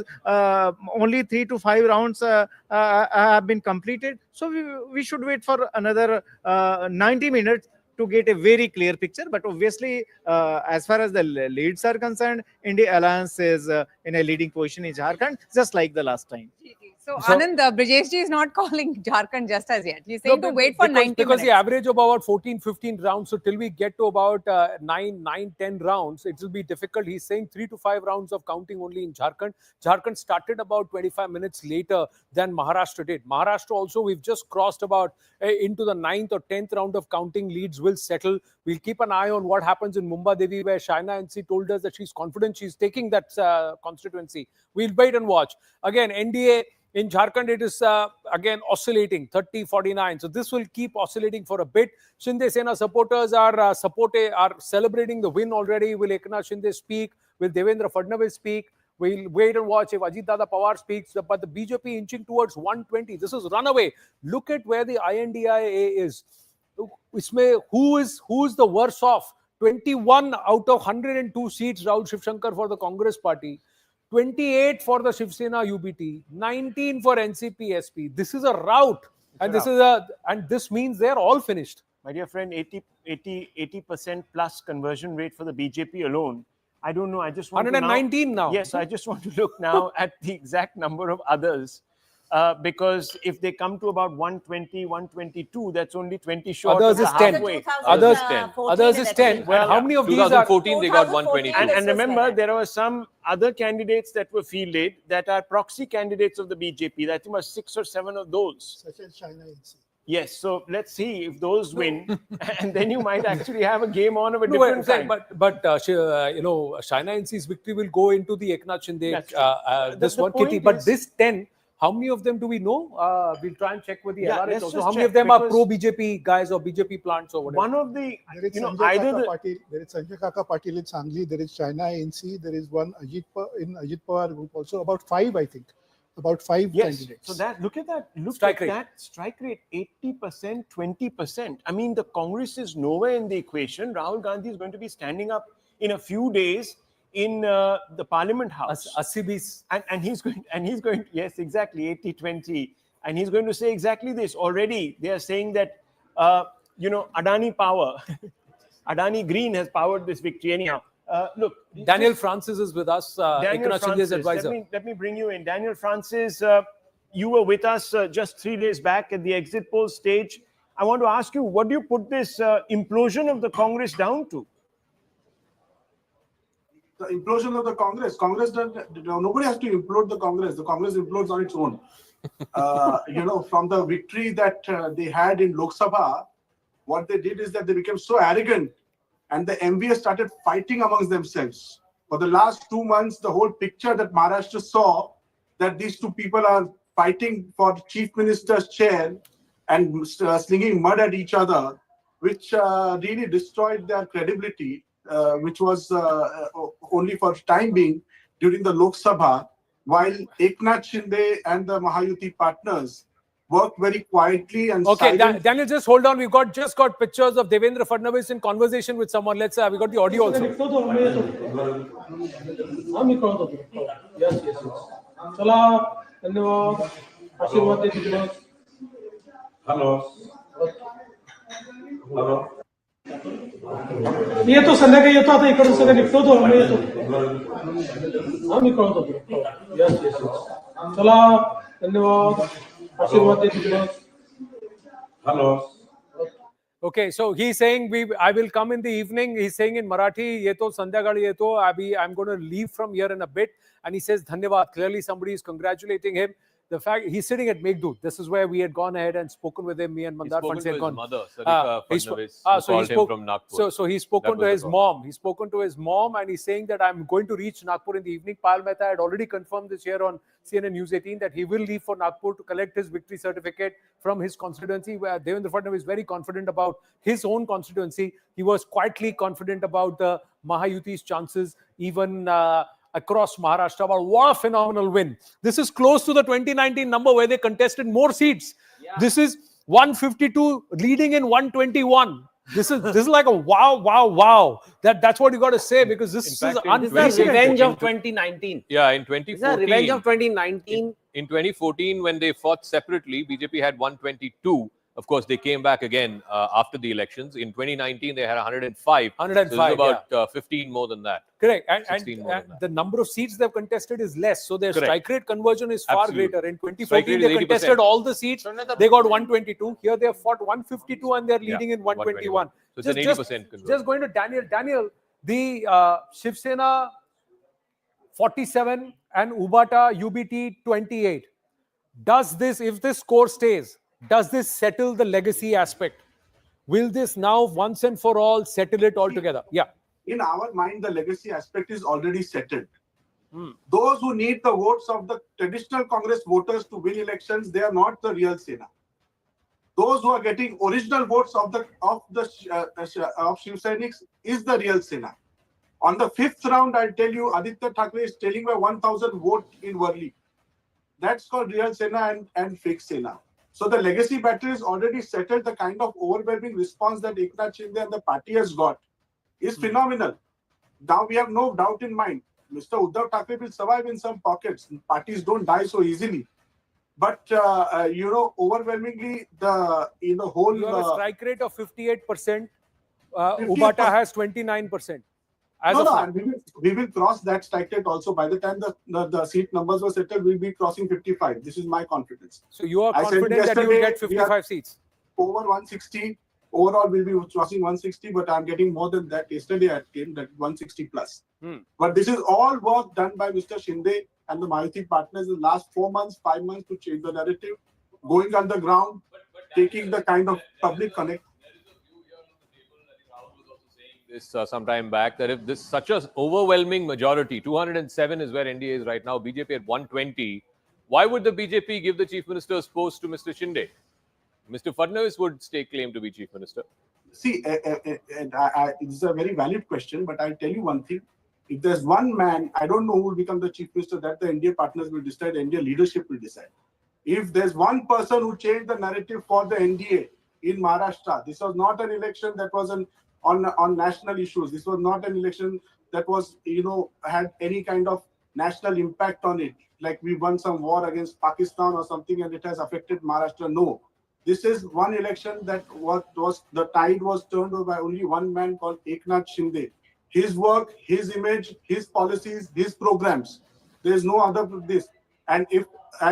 His popular face has pushed the NDA voters, Mahayuti voters to come out in large numbers. The numbers are striking. The kind of women who have voted in this election, phenomenal. Women at Ladki Bahin is electing her Ladka Bhau in Maharashtra.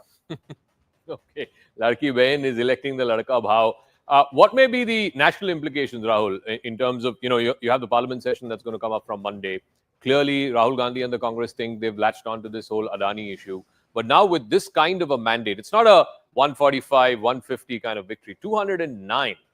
It's just phenomenal performance. We can check if, in history, if this is one of the biggest I'm just purely saying with respect, you have to say as a performance with respect to strike rate. The leads are showing you're winning you're losing just 30 seats out of the total of contested, 152. It's not a small performance. Irrespective of which party does it, this has to be acknowledged. We've got news coming through. Sorry, just quickly taking this news. Payal Mehta is with us. New cabinet to be sworn in before the 26th of November, and the Central Observers team is flying into Mumbai on Sunday. Yes, Payal. Yes, what we do understand that since the assembly ends on the 26th of November, Anand, the BJP and the Mahayuti are not going to waste any more time. They're going to have their internal meeting today between Devendra, Fadnavis, Ajit Pawar, and of course Eknath Shinde.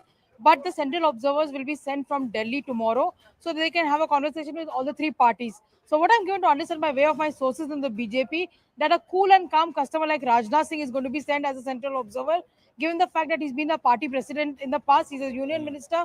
He's been somebody who commands a lot of respect. He doesn't lose his cool very early, has the ability to take people on their side as well, doesn't irk anybody the wrong way as well. So he's going to be one person who's going to be coming in. The BJP leadership will trust him with that. Of course, the talks are already happening. I'm going to understand that Devendra Fadnavis is very coolly and calmly watching the election from his drawing room right now. He's not stepped out as of now. He'll just probably go to Nagpur later this evening to collect his certificate. Might just come to the BJP headquarters for a bit. But the big responsibility will also be on his shoulder to make sure that there are no internal bickerings between the alliance, because that's the last thing that they really want. The blaming that they actually had on the Maha Vikas Aghadi is something which they do not really want. But who dons the chair of the Chief Minister, we'll only know by tomorrow.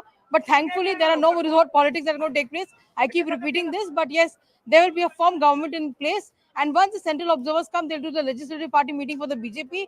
The other alliance partners will also do the legislative party. And then, by Monday, we can have the new Maharashtra Chief Minister in place. So is what Payal, we are given to understand. Just to clarify, and the leadership Payal, just to clarify, so 26th, the timeline of the assembly expires, and therefore they want to install the next government before the 26th, which is Tuesday, which means if you're saying tomorrow the central observers will be there, the meetings will be concluded, by Monday the swearing in will happen, can we conclude that they will not then change? Because generally change happens, it takes a few days. If they want to quickly install the next government, that means that Eknath Shinde is safe. Zaka, you and me think today that they've got the numbers, but the Mahayuti was very, very confident of the numbers, their information, their background search, their feedback from the ground. I told them about this kind of a slide, rise, a long time ago. So they're very much prepared. They've not had any internal bickering. They've always come out and said that they let the central leadership take a call. Also, very significantly, the parliament session begins on Monday. So they are definitely want to have a laugh at the cost of the opposition in parliament on Monday. Tuesday, you can't expect the likes of Prime Minister Narendra Modi, etc., to come in the morning hours if the voting taking ceremony takes place, because it's the observation of the 75th year of the Indian Constitution. So there's a big program that's going to take place in Parliament as well. With the assembly ending, either you can have the oath taking, practically speaking, either on Monday or probably sometime later Tuesday evening before the term of the assembly really ends. Right, Payal, stay on with us. We've got Mayuresh joining us from Ajit Pawar's residence, where Praful Patel has reached Ajit Pawar's residence. So what's the thought process there? Payal says it's all sorted. They've got their arrangements in place and swearing in will happen on Monday. What's the update at your end, Mayuresh? Absolutely, Anand. Though it is sorted, but the last minute meetings usually happens. I'll show you the visuals. My camera person is showing you the visuals. Right now, there is no much celebration which is happening, but we have been given to understand that the sweets have been already ordered and they have been delivered. Praful Patel have just entered inside, and the meeting will happen between Ajit Pawar and Praful Patel to discuss the future course. As Payal was sharing the information that soon, within next 2 days, we are expecting that the swearing in will happen. But who will take the oath in first cabinet? That is the important thing. And that discussion might take place here, because the information which we are getting that Aaditya Thackeray, the only women cabinet minister of Ajit in last cabinet, basically she is on the verge of winning from Shiva. Yes. So will she get a repeat chance, or will there be new faces? That needs to be discussed, and that's why Praful Patel must have reached here to discuss the issue. So more or less settled. There are no arguments. Uttar Pradesh, there is some updates coming through. We'll try and look at those updates also. 7-2 is the conversation in Uttar Pradesh, and it only seems to be consolidating or solidifying there. 31-48 with respect to the NDA. 122 is the same 2014 score that the BJP is now equaling with a far lesser number of seats. Payal said that there is not going to be much change. Yeah, because they want to quickly install the next chief minister. I suspect they will not change the leadership. It's if now they have to do the 123. swearing in on Monday. It's now 123. The pictures on screen are from right outside Eknath Shinde's residence. A huge number of supporters who are present there with the Dhanushban. Seats are being distributed. We check if Yesha is there, and we'll try and get an update if there are some important leaders present. So they're all celebrating, distributing sweets, and celebrations are in order. This is more than 2014 now. 123. Yeah. Rahul. Yeah, absolutely. I mean, look at how Indian politics has changed in 4 months. The momentum has completely shifted away now from the India alliance, so to speak. Suddenly, it's the India alliance that is looking brittle, and not so much the NDA. That was the refrain as we came out of the results in June. Congress looking diminished. Rahul Gandhi's acceptability again in doubt, again in question. There will be question marks. I even suspect that the allies now, the India allies, will want to sort of distance themselves from the Congress, which will be seen as a bit of a unfortunate for the Congress party, will be seen as a bit of a liability. And more importantly, the BJP acquires the conviction it needs to push ahead with very critical, this time, socio-political reforms in Parliament. We are talking about the Waqf Amendment. We're talking about one poll, one nation, one poll. We're talking about several other social amendments that it has lined up in its sort of armory. I think this is the affirmation it wanted, and it's got it. So, basically what this allows the BJP to do is to say that, look, 2024 general election was a blip. It was an aberration. Haryana has corrected it, and now with Maharashtra, it's back to business as usual. Yeah. But actually, to say that the BJP will have upper hand in Parliament, etc., is a bit exaggerated, because the composition of 18th Lok Sabha has not changed with this election results. No, but so what is going to happen is going to be have more acrimonious Rajya Sabha composition will change dramatically. No, that will take time, and in Rajya Sabha the BJP already has a working majority. May I add to this, Rashid? See, it's the composition. Lok Sabha will not change, yes, but there is, in politics, is also about momentum, right? So after Lok Sabha results, after Lok Sabha result, people were saying that Haryana will be a wipeout for BJP. Maharashtra will be a wipeout. So this government's stability will be in question by early 2025. But Delhi and Bihar before Bihar comes out. Now the BJP is on the front foot again. What is stopping the BJP from coming up with braveries now for Delhi? No, that won't happen. To say that Lok Sabha will AAP has done well in Punjab, that is not likely to happen in this winter session of Parliament, because there the strength continues to be 53% and 47% between government and opposition. But there is also one posturing, the kind of confidence you will take into the winter session of Parliament, that will be dented. Right? Mr. Modi and his team is always confident. The confidence has not Mr. Modi. There was a certain trend that is this on the decline? Is it now you're like you can lock the fourth term? 125 now, the fourth term today. 125, 211 and 125. Yeah. No, so what this also does, what this also does, if you look at the 2024 Lok Sabha election, the two big states where BJP suffered reverses were UP and Maharashtra. One of those two they've now corrected, and this is a phenomenal win. I mean, Rohit might know. I think this would easily be comparable to the 1995 victory that the BJP and Shiv Sena had when they came for the very first time in power. I think this is bigger than that. This is probably the biggest victory in Maharashtra. Not just that. UP 7 and 2. The UP narrative will be corrected, Rohit. And if you look at the numbers, correct me if I'm wrong, there is no leader opposition now. BJP at 65. No party is qualified to have a leader opposition in Maharashtra right now.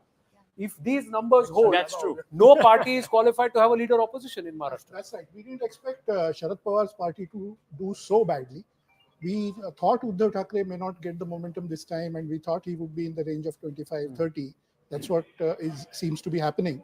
But this is a big setback for Sharad Pawar's party, I think. 18-20, these numbers are really very bad for him. He may be in single digit by the time final results are there. No, but what happens to Uddhav Thackeray? Because clearly, the battle of legacy, Mr. Shinde has proven that, look, he has the original Marathi Manus. So what happens to Uddhav Thackeray? I mean, does his party survive? Do they continue to helm the party? Do they merge with They the Shinde Sena all those eventually? MLAs see So the there is a writing on the law- wall. Exactly. They made the wrong bet. They should be with the. They might. They will move that No, side. see, And you know, it's a consortium. If you look about it, it's a consortium of dynasts, right? It's Rahul and it's Uddhav Thackeray who's the direct, just because he's the son. NCP also same situation, and the real talented political capital has moved to the BJP, and that's what the BJP does well. It promotes its talent. Prime Minister Modi was a CM once. He was Karyakarta even before that. And they've taken who has the pull. They've taken Ajit Pawar. They've taken Shinde. They've taken the people. They've bet on those people. And it has paid off. And all you have is the little bit of a Baba Log club running an alliance there. And people don't like it. So with the Shiv Sena, what happened after the split was that, and I had been writing about this consistently, just above the Shaka level on the Shaka Pramukhs, and just above that level, there are these people who work, party workers, Shiv Sena party workers, who get money from the party and kind of have civil society penetration, help people out on a day-to-day basis, because it's a very municipal sort of a party. See, another picture is out. Congratulations are. This is Bawankule. BJP state. Chandrakant Bawankule. Chandrakant Bawankule is there, the BJP state president with Devendra Fadnavis. Even as we say that no party is in position to claim leader opposition here, Amit Malviya has taken another swipe at Rahul Gandhi, saying this is the 89th poll loss under Rahul Gandhi's leadership. That's another part. Rahul Gandhi defeated 89 times till now is what the BJP is saying. What the BJP has to say about this performance, we'll ask them when they join us. But this is celebration in order. This changes a lot of narratives at a lot of levels. I'm also looking at, and please weigh in on what this does to the economic story, the growth story. And also, does this consolidate PM Narendra Modi's position internationally and globally? The 240 is gone now. That 240 ki ab 240 par le aaye, it's gone. I think Haryana, Maharashtra, of course Jharkhand, they've won. They can keep some consolation prize there. But the momentum that there is, completely shifted. The trend, it more looks like Lok Sabha was a blip. Yeah. I mean, it looks like it was a blip, and looks like this is, and all the other assembly elections coming. I mean, these were the ones, they were supposed to be easy victories for the India Alliance or whatever. They said Haryana, Maharashtra. I think the India Alliance is now facing a question of relevance. They have to ask themselves, why are they around? Why are they around? Very true. Because, it's been said that the Congress is incapable of facing the BJP fighting politically. Now, there were three political parties, and all three political parties have collapsed. Yeah. And they had a sort of, person like Sharad Pawar, Uddhav Thackeray, all of them, they were good for nothing now. It'll be interesting to also see just a quick score update. We bundled the Aussies out for 104. We are 43 for no loss currently, with a lead of about 90 runs. So it's a good. On a bouncy track in It would be Perth. interesting to see what happens to the small players, Anand. Somebody like Raj Thackeray, what happens to him? Because now the BJP doesn't need him. Worldly The update, BJP Aditya Thackeray trails by 597 votes. Daniel Rohit has just now said after the first round he was trailing by about 1,000 votes. NCP, Congress and Shiv Sena, Uddhav Thackeray. No, what I mean is BJP Neta Praveen Darekar says Fadnavis should be CM.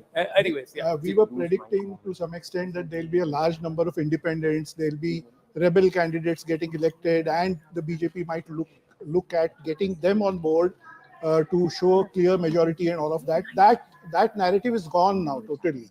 Yeah, there are only about 10 others.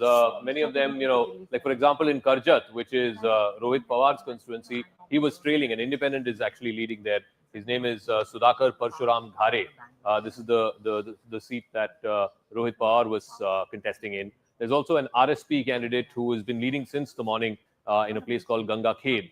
So they don't really matter now because it's such a massive win for the BJP and for the NDA. Quick check on Jharkhand. Again, the number seems to be changing just a bit, particularly here in the western part of the state and also in the central part of the state. The BJP seems to be gaining back up some. It's got a gain of 6. The NDA is 33. Let me just look at the breakup of the NDA. The BJP is 30. The AJSU 1, which is down 1 from last time. The JDU is 1. It's a gain of 1 from last time. The LJP has 1. So 33 to the NDA. Again, just quickly running through which are the constituencies where the BJP is leading. In Daltonganj, the BJP candidate leading. Garhwa, the BJP candidate leading in Bishrampur. Again, I think Rajesh was mentioning Bishrampur. The BJP candidate there is leading. Also in the central part of the state, just to get a quick check from Latehar, which is a reserve constituency, you have the BJP candidate leading. Neighboring Simaria, again BJP candidate leading. Hazaribagh, urban, so again BJP candidate there leading. In Bakargaon, again BJP candidate leading. And Rahul Shivshankar, you'll be interested in knowing in the northern part of the state, couple of seats where the BJP seems to be leading. In Mahagama, the BJP candidate leading. In Rajmahal, the BJP candidate is leading. In Seraikala, which is Champai Soren's seat, he now seems to be back in the lead. In Dumka too, Dumka, of course, the Sorens hail from Dumka. It is Sunil Soren of the BJP who is leading there. So I don't think the Jharkhand story is over just yet. Karnataka Congress leading. Karnataka Congress leading all three. UP it is 6-3. Kerala by polls it is 1, and the UDF has now snatched the lead from the BJP in Palakkad, so it is 1 and 2 in favor of the UDF. So some things to write home. In Worli, since Worli 597 votes. That's what Aaditya Thackeray is currently trailing by 597 votes. He trails whom? He's trailing Milind Deora. Milind Deora. Wow. So Milind Deora is Eknath Shinde. So that's what. So Aaditya Thackeray is trailing Eknath Shinde there. Eknath Shinde. Shrikant Shinde, Eknath Shinde's son, has just spoken. Let's listen it.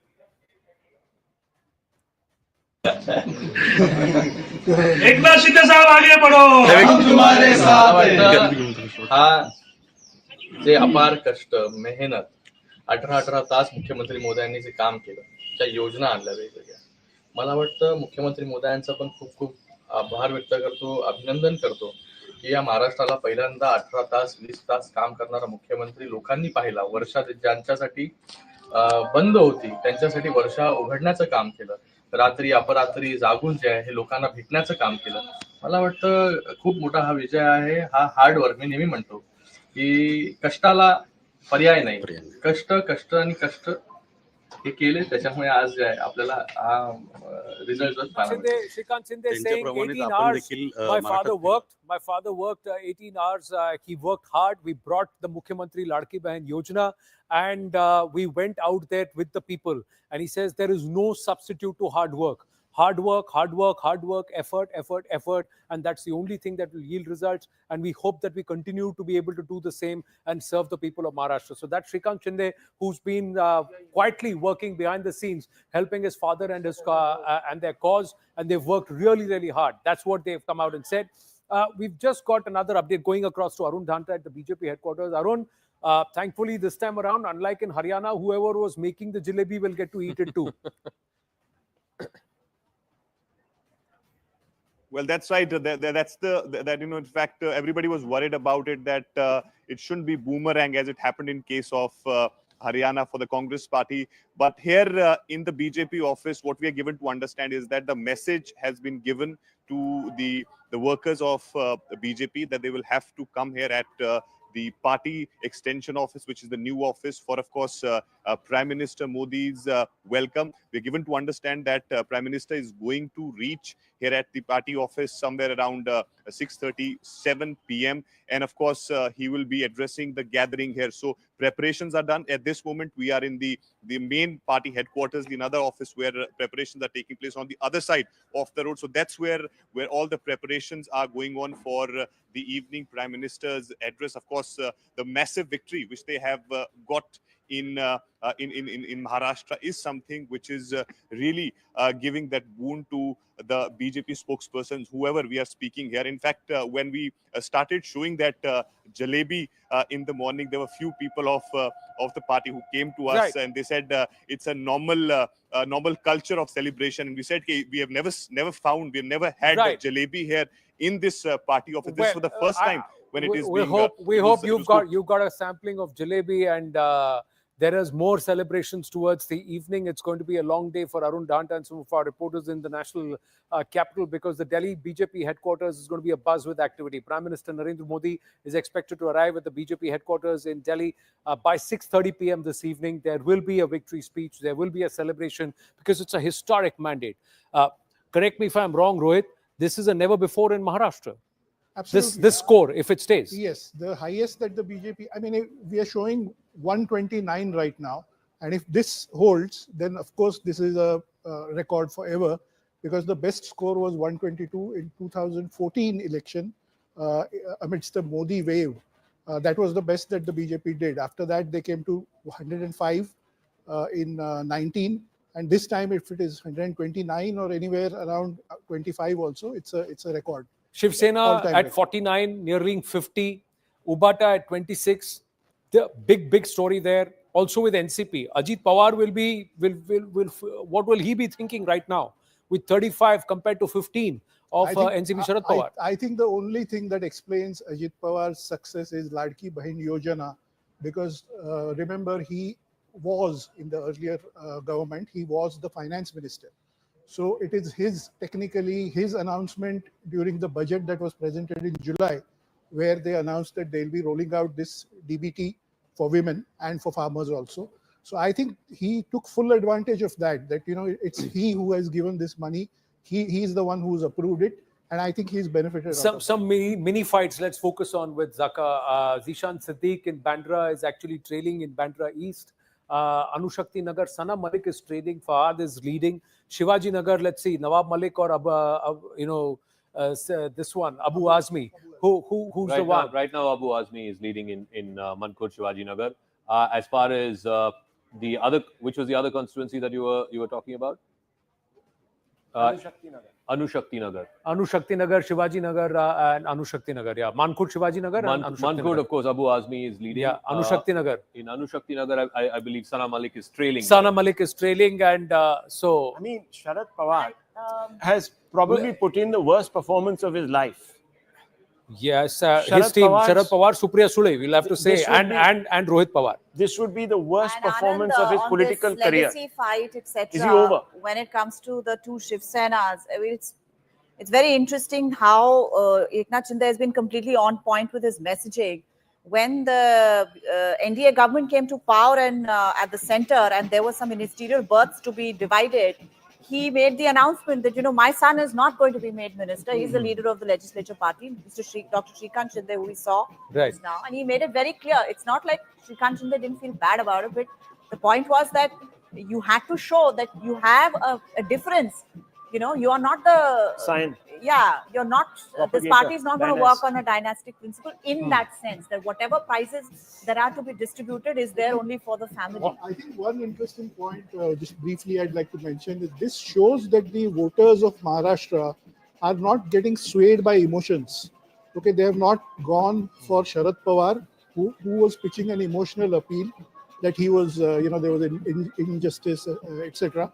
And Uddhav Thackeray, who pitched sympathy, just sympathy and nothing else. The thing is, the emotion card will not work all the time. No, emotion card worked last time. Sharad Pawar, every time he goes to campaign, he says, this is my last election, so vote for sympathy. Uddhav Thackeray, the sympathy worked last time. It did not work this time. Sympathy doesn't work every time.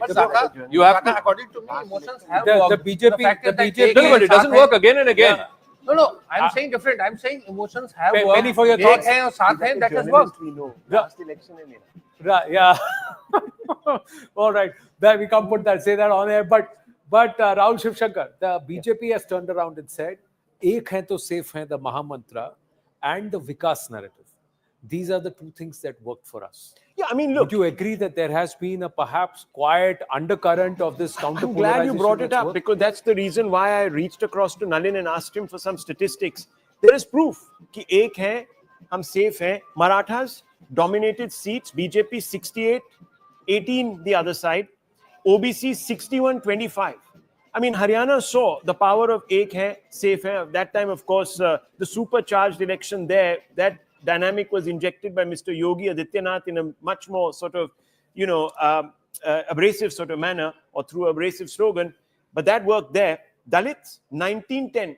Dalit-dominated seats. So there's proof that people have come together, and there's also proof that there has been, unfortunately, and this is really something that the Muslims now will have to start thinking about, internalizing, are they actually benefiting by voting for parties that do not have a vision for the future, or are they better off now shaking off this fear factor, taking off these sort of glasses that they're wearing, colored glasses, and looking at what they're getting, how they're benefiting as a society, as a culture in this country. And that is fundamentally where I think, reassessment has to happen. The farmers, the women, Rahul, all with. And Rahul, yes, it of course. No, Yeah. you are entitled for your view, but what I'm saying is it takes two to tango. Where is the level of participation and empowerment? Sir, Congress ne kam seatein diye I'm Musliman not about ko is Congress. election I'm mein. not about Congress. has given the I'm largest not number about of Congress. seats to I'm saying Muslims. you look at the No, BJP, no, look at the national representation ki baat kar rahe hain. Okay, In yeah. Lok Sabha, Yeah. the Congress gave No, we are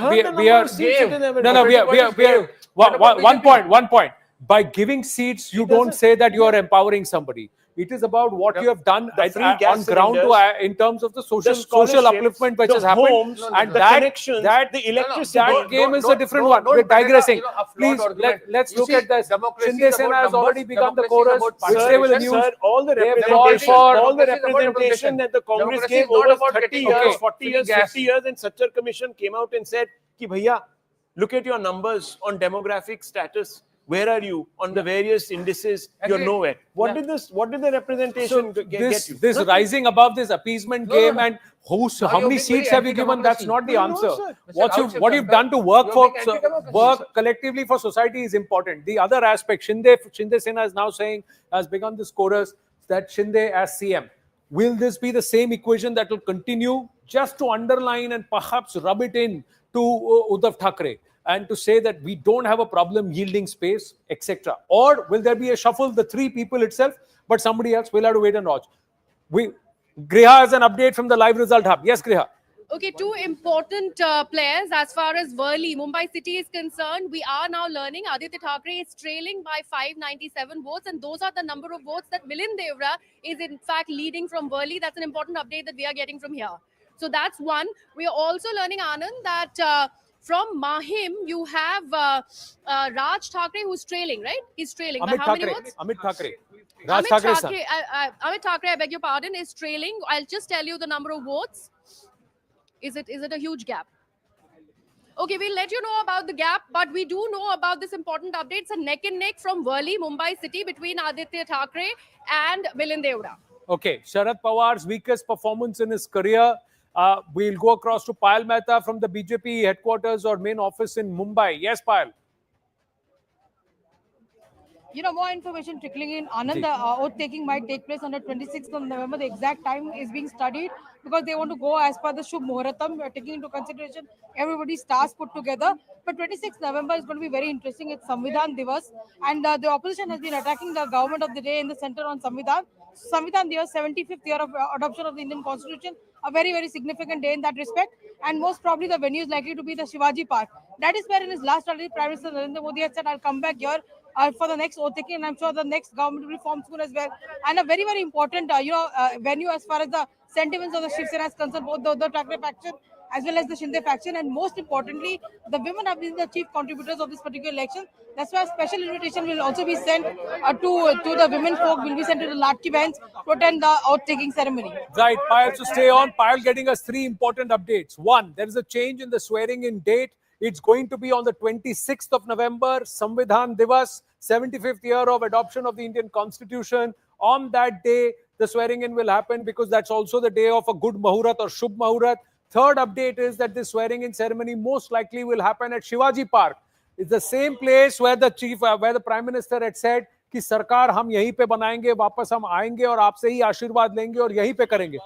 Where Mr. Thackeray started the Shiv Sena from. And 2611. Where evil was punished. So the idea is not as a reminder, stark reminder of the terror attack, but from the positive aspect of it being Samvidhan, but from the narrative of Samvidhan badal denge, us din they are going to say कि हम संविधान पे शपथ लेंगे. So we are going to take oath on the constitution on that day. So that's what Payal is telling us, and all of them will be there. Ajit Pawar, Devendra, Fadnavis, Prime Minister Narendra Modi, Eknath Shinde, all of them will be there. And she's also said the fourth update is that the Ladki Bahan Yojana.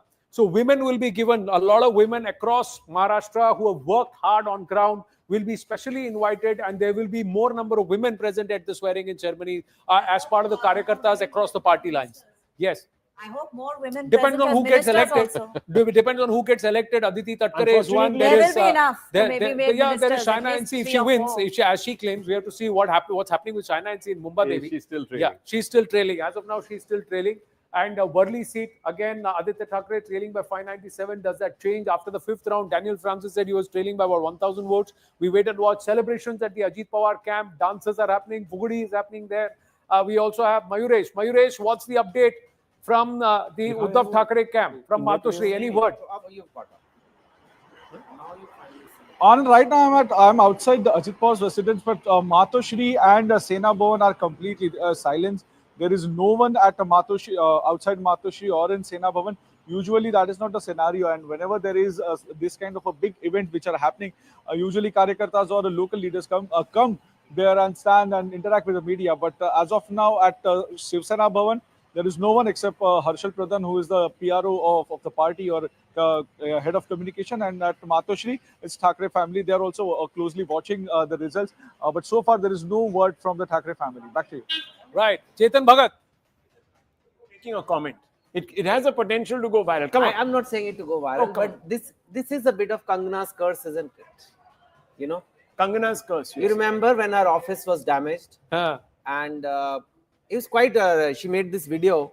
Maybe your team can pull it out, but she kind of told Uddhav Thackeray in not a very polite way, I must say, so I won't repeat the exact words.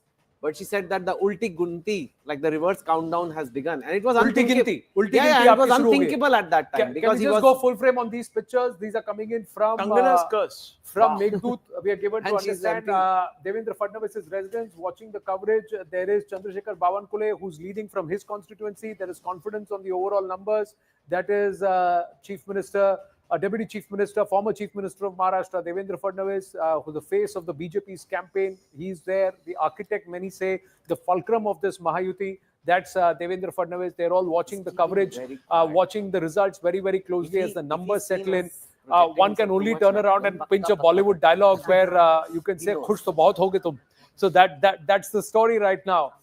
With respect to the BJP. But this is a performance by any political party which is unprecedented. Our research team has just pulled out some strike rates, and let's talk on the strike rates as we stay with these pictures and more pictures coming. BJP strike rate to the panel here in the studio, 84%, 122 out of 145. It's now gone up to 127, but now it's 84% strike rate. The Shiv Sena, 71%, 58 out of 81. We also have NCP, 37 out of 59, 62% strike rate. The Congress's strike rate, 19.2%, 20 out of 102. It's only come down. It's 18 out of 102. Ubata is 26. It was 18 out of 92. It's 26. So it's about a 25% strike rate. NCP Sharad Pawar, 11.6%, or now it's about 13% strike rate, 14 out of 86 seats. Is this his worst performance ever? And for Sharad Pawar, all the more so because, his vote is concentrated. He doesn't have, votes, let's say in Vidarbha or even in Mumbai city. His vote is concentrated in Western Maharashtra. And for him, if this is the worst performance that he has seen since 1978 when he first became Chief Minister, then it also raises questions about the viability of his own party. Of course, in the Senas, I think it's established now that the Shinde Sena will be the representative of the Marathi Manus, as it were, because you have the Chief Minister also. But for Pawar also, this is just as much existential. I mean, if he's got 11% strike rate with a concentrated vote, then that's bad. I'm just thankful that the remarks I made the other day won't cost me, because I did say that he was the most overrated politician built up by Maharashtrian journalists to be this great player on the national stage. Power broking is one thing. Being a popular leader acceptable by everybody is a very different thing. So I think finally we have seen, and this is held true since the 80s when he first became Chief Minister. After that, he has never been able to rest. Like, for example, the BJP is doing today a significant part of the state for his own party. BJP has just... Yes. Okay, so let's talk Sharad Pawar. In your rights to criticize him, and Mr. Pawar, of course, has lost badly. We must also remember he became Chief Minister in 1978. Yeah, true. So he should have you see, retired by now. That is the thing, but politicians don't retire. Yeah, You tell a politician, you say, some cricketers after also 2 years, don't. Mr. Modi will be 75, Till and they I are would like to told- hear what is your comment Till on they him. are bashed out of the park or they You're not can't replying to make what any I'm runs. saying. No, I'm saying after 2 years, Mr. Narendra Modi will The turn point 75. is then how I many would like times to has hear your Mr. views. Sharad Pawar led his No, party I'm to talking the about viability. No, No, now you're talking if you're about winning retirement. elections. You're talking No, about no, age and one minute, retirement. one minute. Rashid Kitwai. Sharad Pawar and the NCP, is it a pan-Maharashtra party? Is it a pan-Maharashtra party in 30 years of its existence? No. So then what is a claim What to is the fame? Why are you comparison? comparing Sharad Pawar with Narendra Modi? No, no, Narendra Modi, he was has saying, he, he has was he, making a has thing he about under age his factor. leadership in the last 10 years, has he helped the BJP grow into a party of the size that But it's he's become not, the world's biggest Rahul is political not party? saying So that he should have don't retired because compare- of age. it's- Rahul is saying saying he because of should have his- retired because he wasn't working. His You sell see by the date, difference. his sell by date was over. He was propped up by an ecosystem. It's got nothing and to that do with age. ecosystem- It's about performance Exactly. and delivery, sir. And in terms of performance and delivery, it is Mr. Pawar's poorest performance. And that too in an election which he claimed is his last election. Power, Is an election which he power claimed is his angle, last power election. angle, power struggle, all these headlines that used to keep Okay, coming. okay, and we've got. there was a Apart from the complex. cost, it There was a happens- it complex in happens in reporting, politics. which Lot of used to be people become always about irrelevant. So whatever from a is Maratha happening. strongman, he's become a Obviously, Maratha- would keep Sir, saying, I'll no, tell no, no, you, there he's is a parallel making here. We've got an something update. When I was in my early 20s, certain journalists were also built up. Yeah. Only now, when I'm going to be 50 in a couple of months, I've realized that they were men of clay feet or women of clay feet. So I'm just telling you that fundamentally, I'm looking inwards also. I'm not just looking outwards. I'm just saying that, look, efficacy matters in politics. You cannot just live off the hype and the propaganda of various elements. And I'm sorry, but that also applies to some level to even Rahul Gandhi. What has he done? In that case, Yes, hype and propaganda, yes, it helps, and sometimes it's counterproductive. Of course. okay, staying with Maharashtra, BJP says Uddhav Thackeray should dissolve UBT. Agree, disagree? BJP has just said. They've also taken a swipe at Sharad Pawar. ये तो वो कह रहे हैं सुबह से ही कह रहे हैं कल परसों से कह रहे हैं Sharad Pawar's strike rate is Chetan says 11.6%. there's no reason for two Senas. Listen, All the more there now. were six parties. Who is fourth, fifth, and sixth? all in Uddhav that side. Thackeray, Congress, and Sharad Pawar, NCP. They are not even 4, 5, in the 6. top. Like the top three are all with the NDA side. They are fourth, fifth, and sixth. You know, you don't need six. Most states of India do not have six. Now you can, like that day somebody was arguing in the exit polls that, well, you need representation. Okay, if that party was representing some segment of society that is not represented, otherwise that's different. That's not the case. These parties exist because No, my but daddy owned this party, Chetan, so I should own this Uddhav party. can turn around and say he has more seats than Congress. He's at number 4. Actually, What about 5 and 6? Actually, he should merge with the Congress. The Congress should merge with him. No, I mean, my they're daddy ideologically owned now- this party. No, Rahul, to say that the party should dissolve itself and all is a bit unfair and coming from BJP. BJP were formed in 1980-81. What happened in their first electoral elections in 1984-85? That's true. They ended up having just 2 seats. So that doesn't mean it's a tremendous success story on the part of BJP. But what there's I'm a saying big is there are highs difference. and lows. But there's a big difference. And every democratic exercise requires. But sir, there's one opponent. fundamental If you are getting difference. 84% votes, it is not. You may say that what I'm saying is No, rather, I'm not. out of place. So if a political party is getting 84%, I think it's also it's a big challenge to to a democratic setup also. No, sir. One is now questioning the relevance. One is not questioning whether they should look. All political parties, whether they have 1 MLA or 0 MLAs, have a right to do what they want to do. Okay. No one is doubting that. I think we're talking really about relevance. Let's just say, okay, each party will have to reassess and there will be questions that will be asked, but this is a performance. Let's look at the vote share performance so far. The BJP, out of the 288 seats, the BJP's vote share is 25%, Congress is 11%, and the data that's coming so far, Eknath Shinde, Shiv Sena is 13%, Ubata is 11%. So there's just a 2% difference in the vote share between these two right now. NCP Sharad Pawar and NCP Ajit Pawar. NCP Sharad Pawar has got 1% more vote share. And the others have pinched 17% vote share. Is that More. the game-changing story as far as this election is concerned? Is this 17% that is actually hurting the Maha Vikas Aghadi and perhaps helping the Mahayuti in this election? Rohit? Your thoughts? Rohit? I think, others getting 17% is a surprise for me. NCP getting just 11% is a surprise for me. What is big is that just 5 months ago, this alliance did so well in the Lok Sabha polls.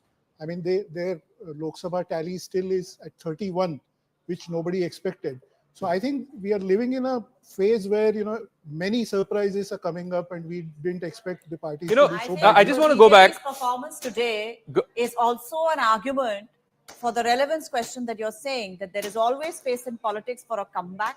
Yes. And but you have to take the right lessons. Can we go back to that vote share? Can we go back to that vote share thing? Because I think something fascinating.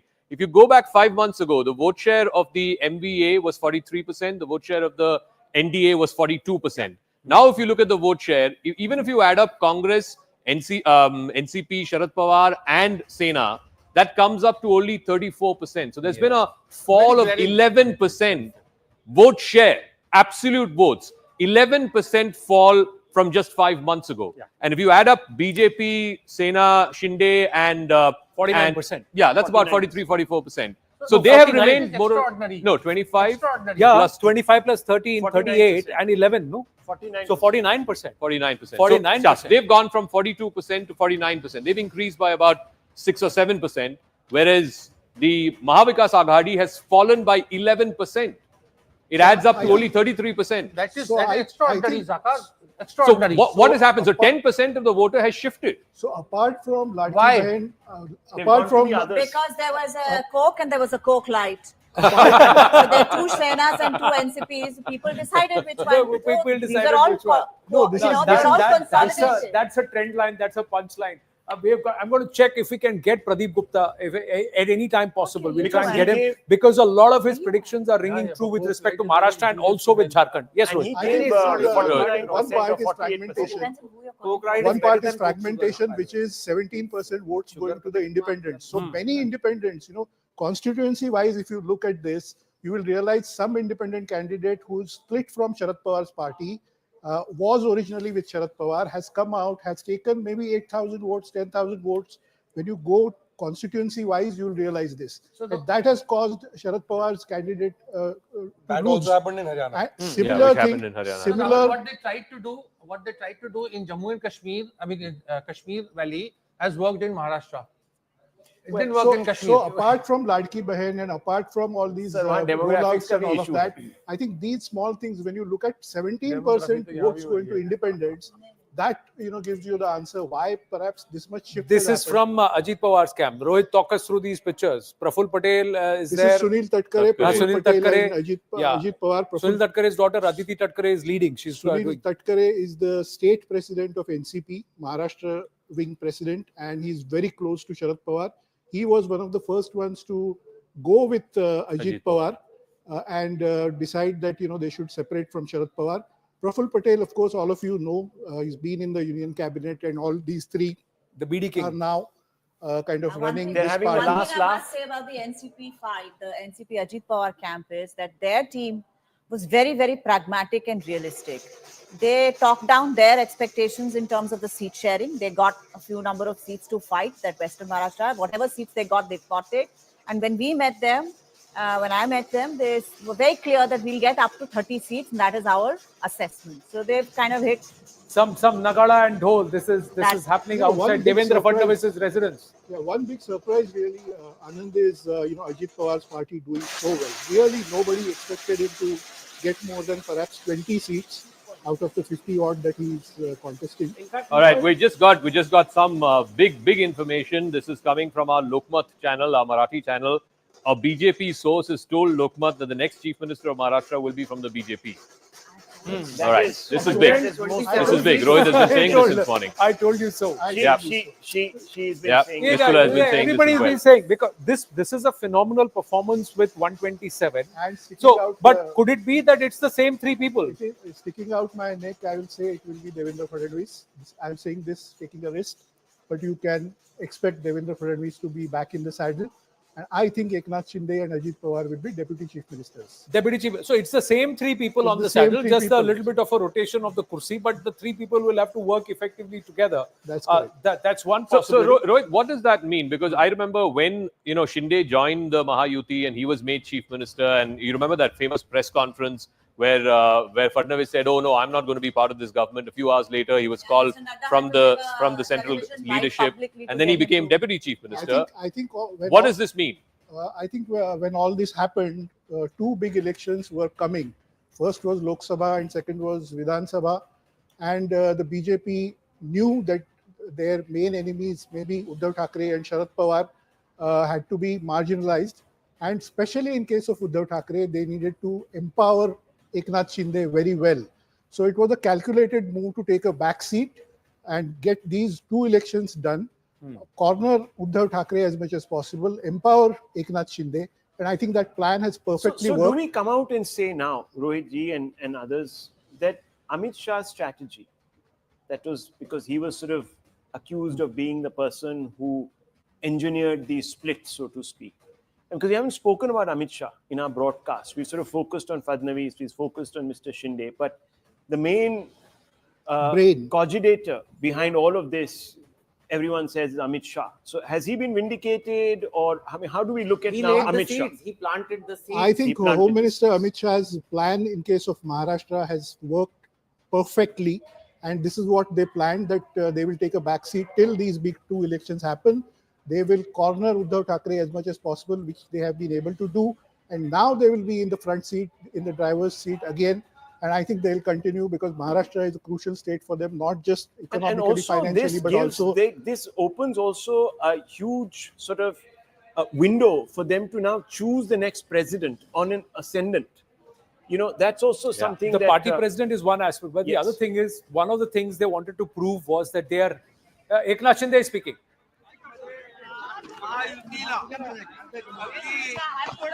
Thumping majority मी अगोदरपासून सांगत होतो की thumping majority मिळेल खरं म्हणजे landslide victory अशा प्रकारचा विजय या ठिकाणी महायुतीला मिळालेला आहे. मी त्याबद्दल तमाम मतदारांचे महाराष्ट्रातल्या मनापासून अभिनंदन करतो आणि माझ्या लाडक्या बहिणी यांचं देखील मनापासून अभिनंदन करतो. लाडक्या बहिणींनी मोठ्या प्रमाणावर मतदान केलं, लाडक्या भावांनी मतदान केलं. And he is talking for the historic mandate, thanking the people, voters of Maharashtra, especially the Ladki Behan.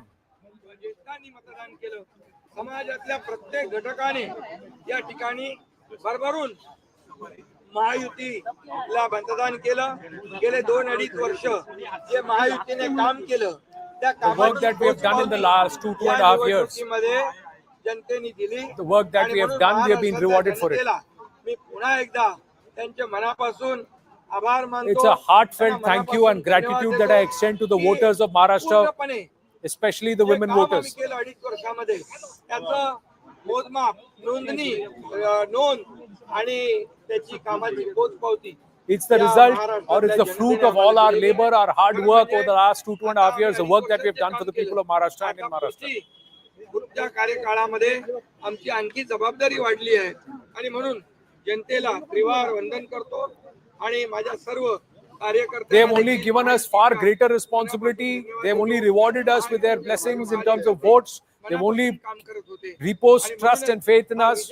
Our work is only now going to be greater and far more important. Thane मतदारसंघातल्या कोपरी पाचपकाडी मतदारसंघातल्या देखील मतदारांना धन्यवाद देतो. I thank the voters of my constituency, voters of Thane and also Kokri Panchpakadi for the overwhelming mandate and for helping me win and my party do well. सगळ्यांना मनापासून खूप खूप शुभेच्छा. मनापासून सगळ्यांचं सर्व मतदारांचं मनापासून अभिनंदन. Greetings, gratitude to all the voters. मैं महाराष्ट्र के तमाम मतदाताओं को बहुत बहुत धन्यवाद देता हूँ, उनका अभिनंदन करता हूँ, क्योंकि ये विक्ट्री जो है ये लैंडस्लाइड विक्ट्री है. ये मैंने कहा था कि महायुति को थम्पिंग मेजोरिटी मिलेगी और इसीलिए मैं तमाम मतदाता जो है, मेरी लाडली बहनाओं को मैं धन्यवाद देता हूँ, लाडले किसानों को मैं धन्यवाद देता हूँ और लाडले हमारे भाई है, लाडले सीनियर सिटीजन है, सभी वर्ग जो है, सभी वर्ग को मैं धन्यवाद देता हूँ कि उन्होंने ऐसी विजयश्री प्राप्त कर दी है कि न भूतो न भविष्य तो ऐसी विक्ट्री जो इस बार मिली है, जो 2-2.5 साल हमारी महायुति ने काम किया है. ये महायुति ने जो काम किया है उसके काम के ऊपर ये जनता ने शिक्कामोर्तब किया है, काम को तवज्जो दिया है, प्राथमिकता दी है और इसीलिए महायुति को इतनी बड़ी जीत हासिल हुई है. इसलिए मैं महायुति के पूरे महाराष्ट्र की जनता को तो धन्यवाद देता ही हूँ, उनका स्वागत करता हूँ, लेकिन महायुति के सभी कार्यकर्ताओं को भी धन्यवाद देता हूँ। उन्होंने जो काम किया है बहुत ही बढ़िया काम किया है और इस चुनाव में हमारे महायुति को जिताया है, इसलिए मैं बहुत बहुत उनका आभारी हूँ।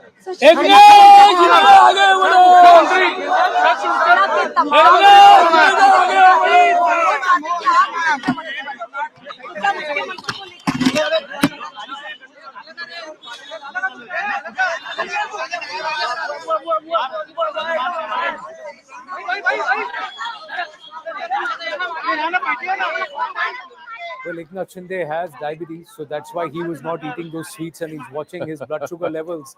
But it's the hard work, like he said to our viewers. It's the hard work, and he's credited the hard work that they have done for the people of Maharashtra. वैसे ही आगे का भी जो निर्णय है हम लोग तय कर लेंगे। बीजेपी का ये कोई कहना है, ऐसा हमारे में मतभेद नहीं है। सर बीजेपी का ये कहना है कि जिसकी ज्यादा नंबर होंगे उनका मुख्यमंत्री होगा, तो क्या इसको सपोर्ट किया जाएगा? ऐसा कोई भी हमारा तय नहीं हुआ है। अभी पहले तो अंतिम आंकड़े आने दो, उसके बाद तीनों पार्टी बैठेंगे। हमारे वरिष्ठ जो है प्रधानमंत्री जी है, मोदी भाई है, नड्डा जी और सब हमारे जो तीनों पार्टी के प्रमुख लोग हैं, हम बैठेंगे और उसके ऊपर जैसे हम चुनाव लड़े साथ में एकजुट होकर, वैसे ही उसके ऊपर भी फैसला है। आदित्य ठाकरे ही वर्ली से ट्रेल कर रहे हैं। देखिए अभी मैं कहता हूँ उनका 2.5 साल तो आरोप लगाने में गया, अभी तो कम से कम उन्होंने अपने गिरेबान में झांक कर देखना चाहिए। लोगों को आरोप पसंद है या काम पसंद है?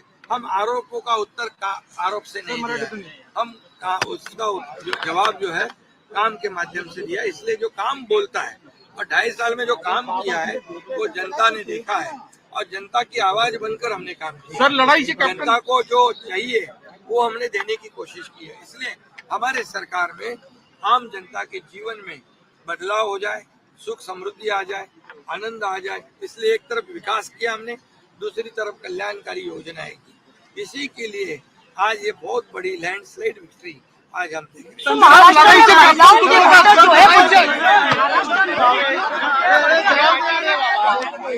तो क्या ये लाडली बहन का योजना योजना जो है क्या ये बेनिफिट करके?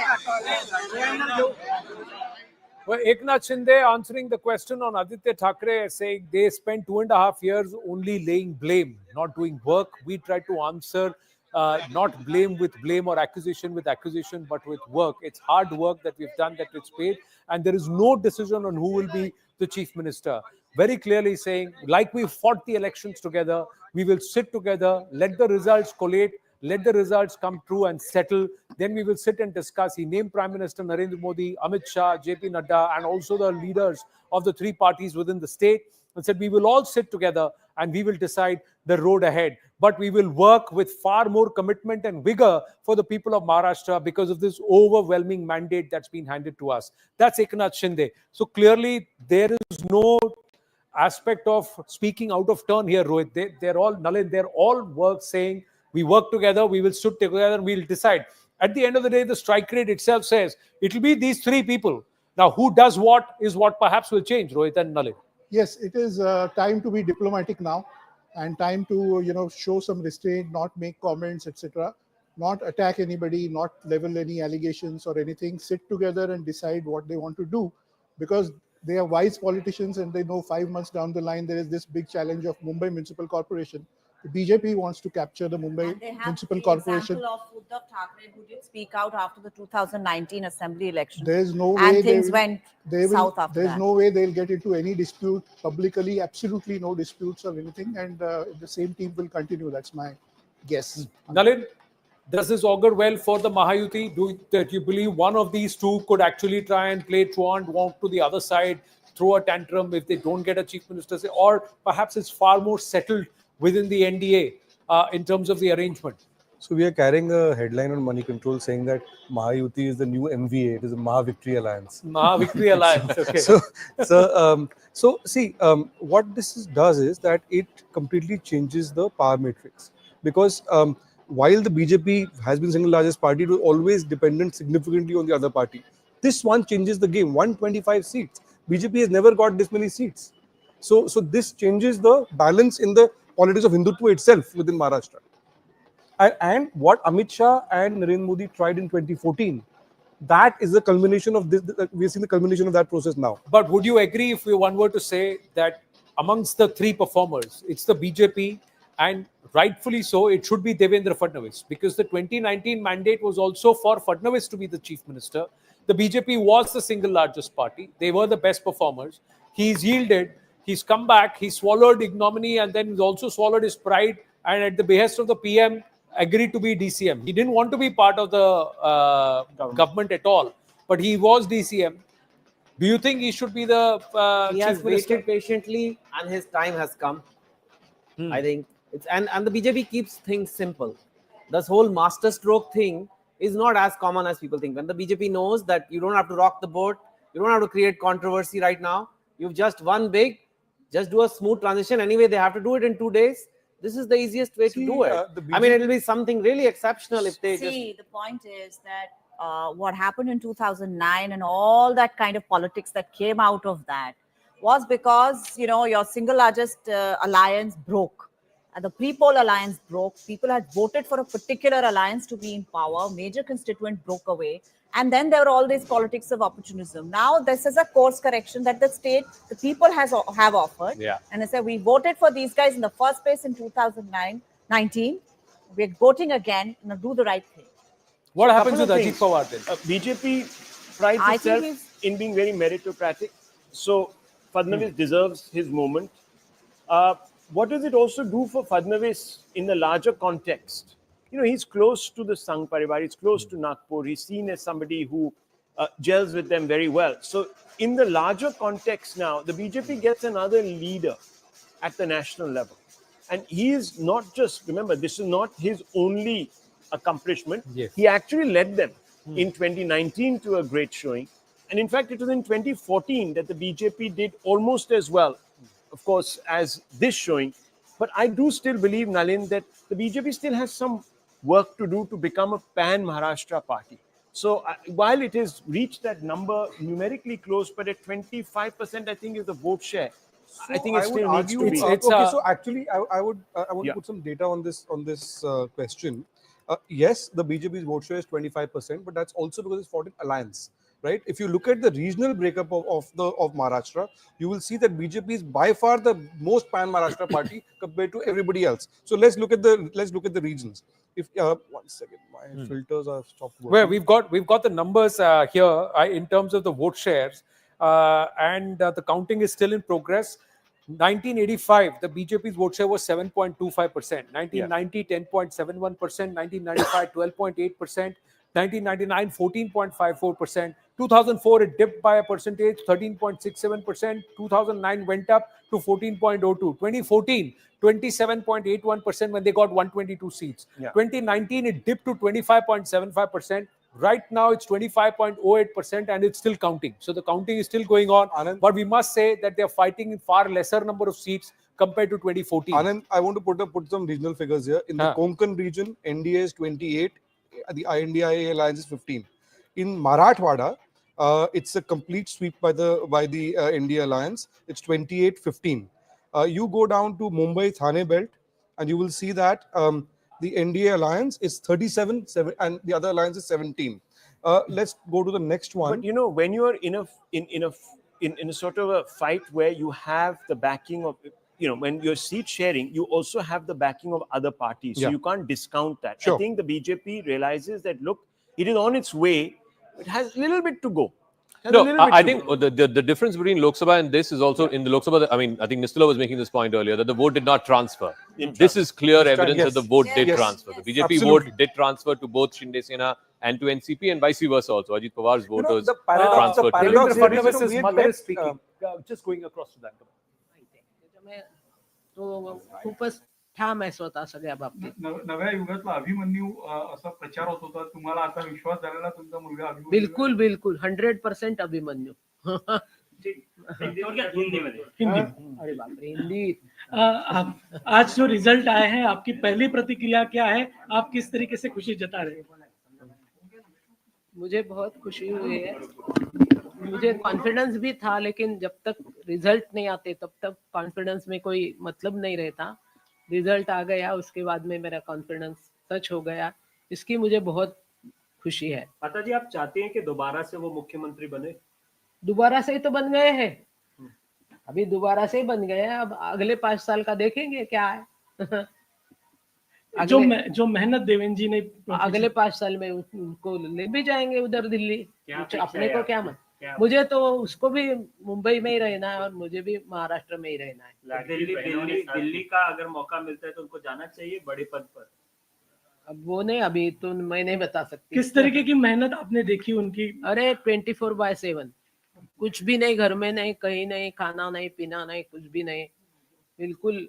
सवेरे निकले बाहर की रात को कब आते तो हमको पता नहीं रहता था। लाडली बहनों का प्यार भी मिला है देवेंद्र जी को? तो मिला होगा। जरूर मिला होगा। 200 से ज्यादा सीटें महायुति की आ गई। कहीं ना कहीं ये अभूतपूर्व नहीं है? आज के दौर के अभिमन्यु की तरह उन्हें प्रोजेक्ट किया जा रहा है कहीं? बराबर है ना, एकदम करेक्ट है, एग्जैक्ट शब्द है अभिमन्यु का। खुशी है एक माता के रूप में? अरे बहुत ही खुशी है, खुशी क्यों नाही रहेंगी। काकू, देवजवळ काय साकडं घातलं होतं तुम्ही? काय नाही, मी काही साकडं वगैरे नाही घातलं। मला माहित आहे, माझी खात्री आहे त्याच्याबद्दल। साकडं वगैरे घालायची गरजच नव्हती काही, काय मला माहित होतं तो नक्की निवडून येणार। आणि काकू, दिल्लीला देवेंद्र फडणवीस जातील अशी देखील चर्चा होती, तुम्हाला काय वाटतं त्यांनी दिल्लीला जाऊन? नाही, त्यालाच नाही वाटत आपण दिल्लीला जावं, त्याला महाराष्ट्रातच राहायचंय, त्याला नाही जायचंय दिल्लीला सध्या तरी नाही, सध्या नाही जायचं। Sarita Fadnavis ji, Devendra Fadnavis' mother, she's saying Devendra Fadnavis himself doesn't want to go to the center. He wants to stay on in Maharashtra and work for the people of Maharashtra and work in Maharashtra. That's what she had said. She has said, what happens in the next 5 years, who knows? If they ask him to go to Delhi, he will have to go. But personally, I would like to stay in Mumbai. Devendra would also like to stay in Mumbai. Rohit? Correct me if I'm wrong. Isn't that what she said? The only part wrong is that she stays in Nagpur.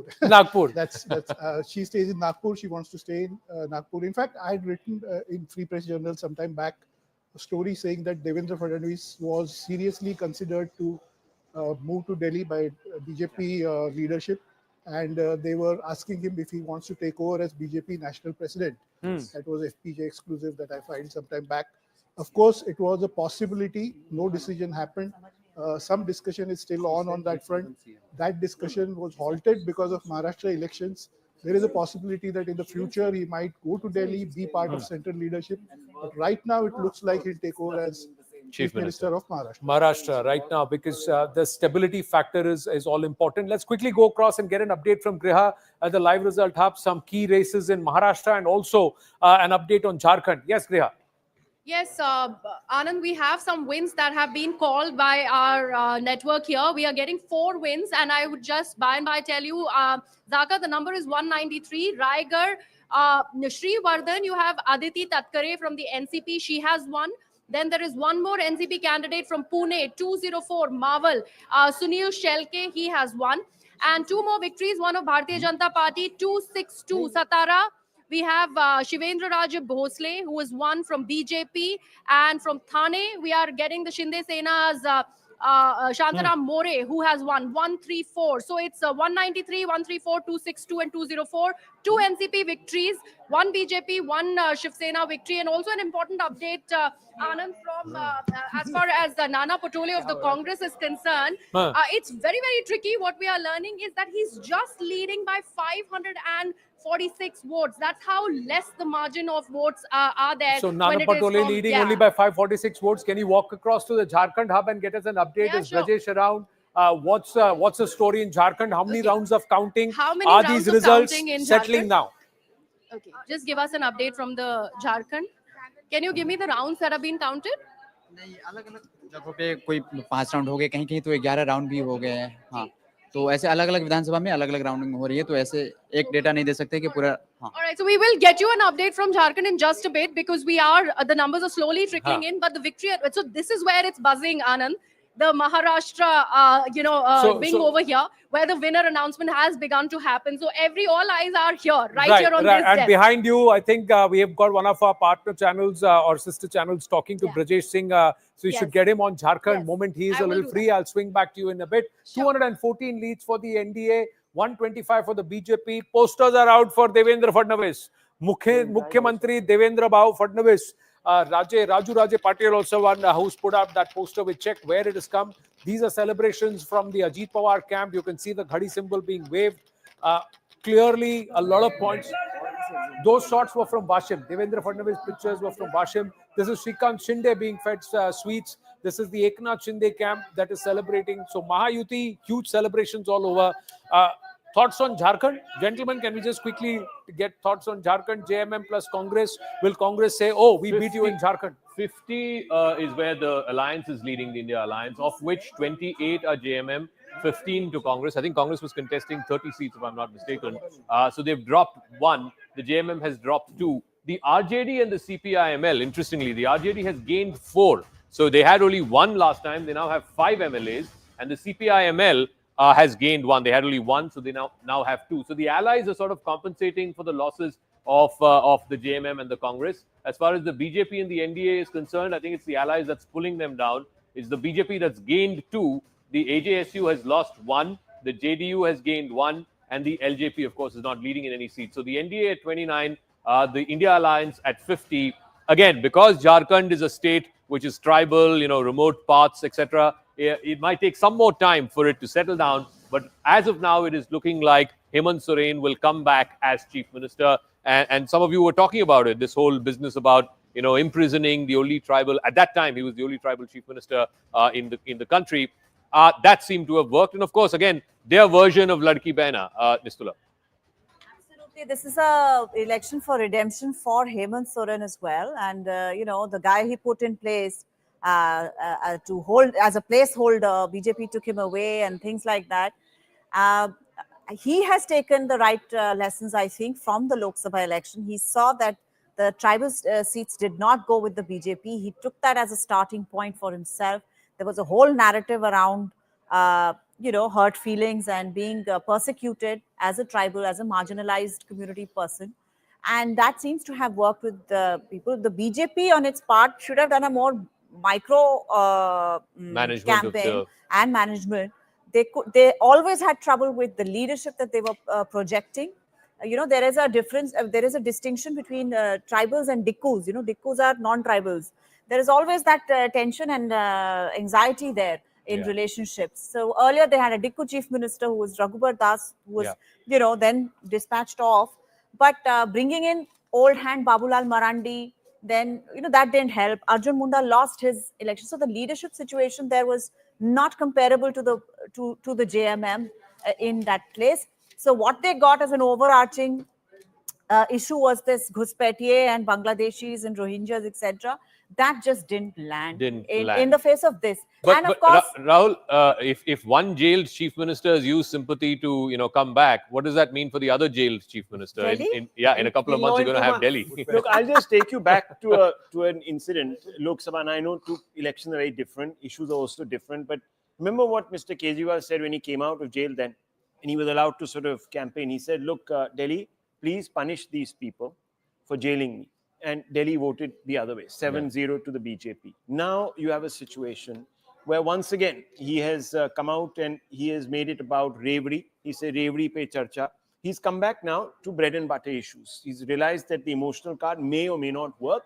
Let's get back to the bread and butter issues. And I think that, look, if you go by the anecdotal data, if you look at Jharkhand and if you look at Maharashtra, if you do a good job in dispensing the Revri, then there is always purchase. There is purchase. So if Mr. Kejriwal ups the game, and the BJP now might actually all right, we've just got news. Amit Shah has spoken to both Shinde and to Fadnavis. He's lauded Team NDA for the Maha victory. We haven't talked about him the whole morning, but I think you cannot understate the impact of Mr. Shah, the way he sort of in the background works to try and put these equations together. He'll be very vindicated because I know that there was some, I wouldn't say there was open criticism, but there were whispers that this kind of jor-tor which the opposition was amplifying, is not the way to go forward. Also, it'll be vindication because of all that Uddhav Thackeray said. Exactly. See, I don't see it as a vindication this way or that. That was a different election. That was a Lok Sabha election. And what the BJP itself told me is that that was one big, reaction. And that reaction has now passed. People have shown that they were upset.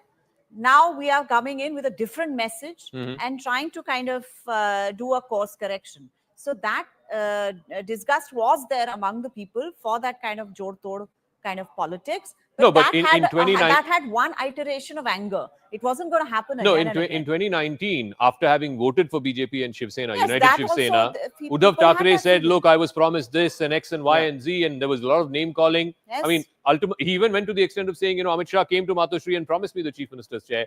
This will be vindication in that sense. 100% vindication for Amit Shah, because he kept insisting that he made no such promise.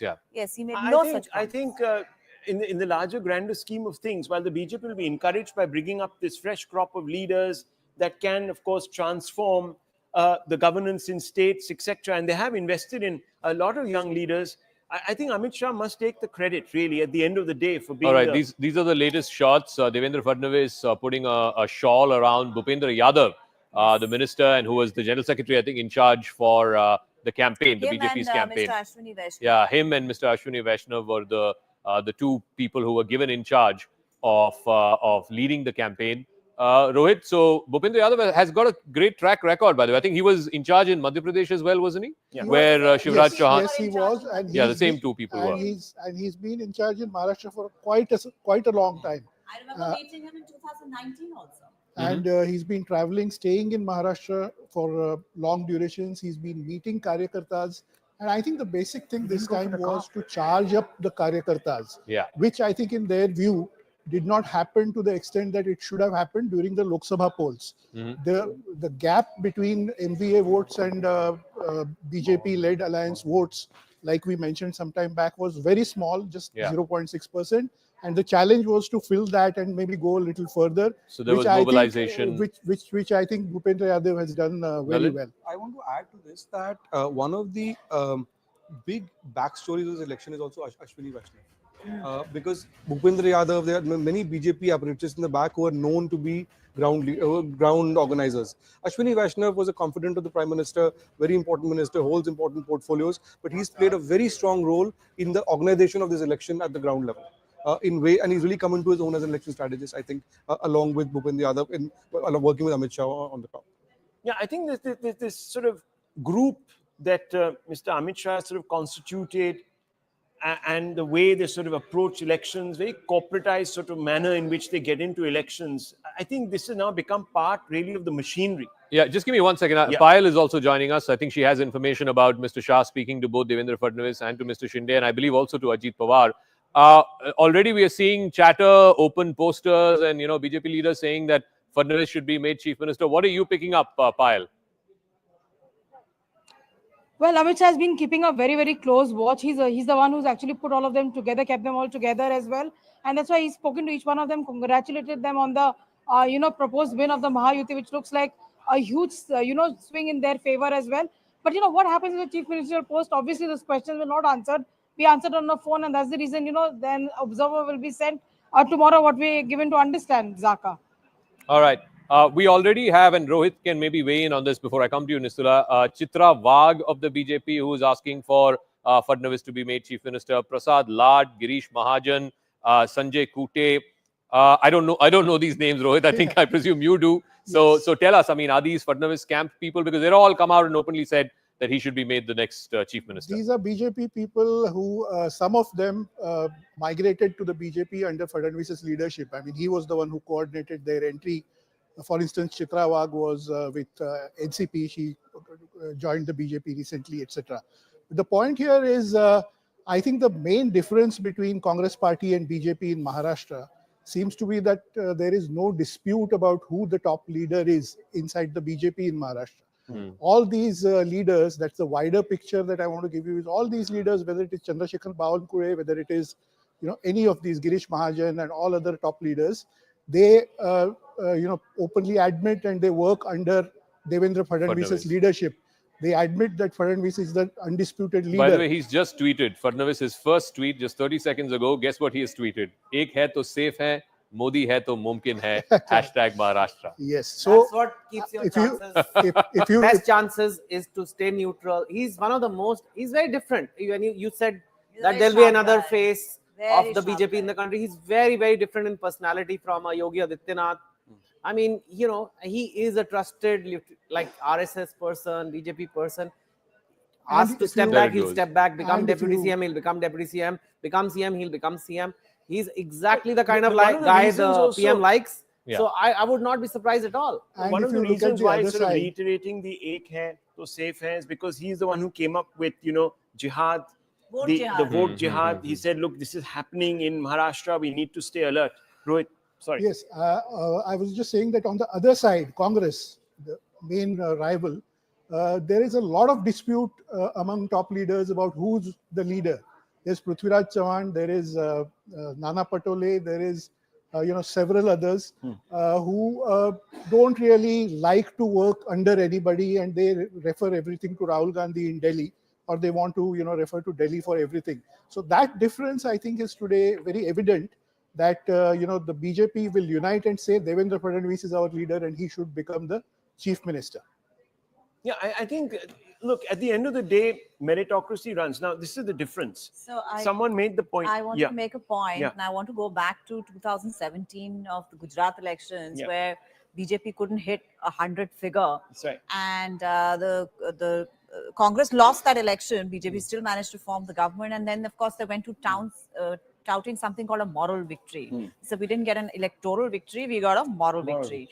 Right after that, we were going to have Karnataka elections after after some time, and some people from the BJP called me. They said, "That's your home state. Would you like to kind of share what's happening? If there is, they just keep taking feedback and things like that." I said, "Haan, kyun nahi? Matlab, itna jaldi, how so early you started planning for it?" So they said, "You see, in our party, there is no such thing as moral victory. We have to win at the elections only. Exactly. That is the only and victory this is that we have." fundamentally different. When Mr. Kidwai was here and he said that, look, BJP had gone down to 2, but then there were sweeping changes at every level, even after the Lok Sabha sort of underwhelming performance of the BJP. We've seen so many new changes in the way they've approached. They've changed their outlook. They've changed their slogans. They've changed the people who are going to go out there and then manage the election. Unfortunately, in the Congress, you're going to see a continuity. Rahul Gandhi is not going to go anywhere. No one is going to say that, look, maybe we need to even change the Congress CP. So there will be an immutability. There's a quote, very simple but very deep in a way. Nothing changes if nothing changes. That's right. Nothing changes if nothing changes. And you cannot expect different outcomes when you keep doing the same thing. So, you can say that, I must keep trying again after defeat. Yes, but you should add to that, but you must try something different after defeat. Yeah. And which doesn't happen as often. People want a good orator, people want a good policy, people want a good ideology, people want a plan, people want all this. I mean, I also think Fadnavis, by putting out, this is his first comment saying "Ek hai to safe hai," is also sending out a signal that this slogan will now travel beyond Maharashtra. In the Delhi election that's coming up in a couple of months, in Bihar next year. This is 2029 symbol potential. This is what they are sort of pitching for 2029. Bihar next year, you will see "Ek hai to safe hai," which basically means the BJP believes that the underwhelming performance that you referred to, Rahul, in the Lok Sabha in 2024 was because the Hindu vote split. That's right. Now, they're coming back to the consolidation of the Hindu vote. Nalin, you want to weigh in on that? Rohit, you want to weigh in on that? That this will now travel. This will go beyond Maharashtra. This is the point that Nisula was making earlier. The Hindu vote is important for the BJP, not just in terms of Hindutva mobilization, but also in terms of the larger, the social arithmetic it does. Because if the Dalits and OBCs break away from BJP, is going to be left being the old drum of the upper caste party once used to be. So this is extremely important. What this election is actually showing in Haryana and this election have shown that the idea of constitution danger mein hai, that I think is now dead and buried. BJP has kind of recovered ground on that for sure. Yeah, so the party will always remain vulnerable because it's an umbrella party of many Hindu social coalitions. Zaka, I wanted to also talk about this story that I had done. I kept mentioning Kiren Rijiju and Bhupendra Yadav and what they did among the Mahars and the Matang communities. specifically among the Mahars and the Buddhists among the Mahars. You know, Kiran Rijiju is a Buddhist. So he went, and the kind of stuff that he talked about in that community about Ambedkar, about, you know, what happened in, you know, way back, you know, post-independence, it was the Congress which defeated Ambedkar in his Lok Sabha election. And, you know, the BJP is the party that has given a cabinet birth to a Buddhist. After 71 years, they had a second law minister who was a Buddhist. You know, those kind of things were totally reinforced, and people spoke, you know, they spoke their heart out. And at least there was some manner of, you know, stitching together an alliance again. Okay. You know, or instead of saying that people have voted like this, so they must be misogynist and we sexist. have Mr. Prasad Lad. He's a BJP leader from Maharashtra. बहुत धन्यवाद हमारे साथ जुड़ने के लिए. 125 है BJP के लिए, शिंदे सेना 49 और एनसीपी अजीत पवार 36, 214 पे पहुंच गए आप. ये आप मानेंगे कि फडणवीस और बीजेपी की विक्ट्री है और मुख्यमंत्री बीजेपी से ही होना चाहिए? ये 100% भाजपा महायुति की विक्ट्री है. जिस तरीके से पूरे महाराष्ट्र की जनता ने, हमारी बहनों ने, हमारे शेतकरियों ने माननीय देवेंद्र जी के ऊपर, माननीय सम्माननीय मोदी जी के ऊपर विश्वास बताया. एकनाथ शिंदे के नेतृत्व में जो चुनाव हुआ उसमें शिंदे साहब हो, दादा हो, फडणवीस हो, उनके ऊपर विश्वास बताया. ये उसी का विजय है. आंकड़े का गणित देखते हुए 100% मुझे ऐसे लगता है कि देवेंद्र फडणवीस ही महाराष्ट्र के मुख्यमंत्री होने चाहिए. रोहित सरदार साहेब, मी रोहित चंदावरकर बोलतोय दिल्लीच्या स्टुडिओमधून.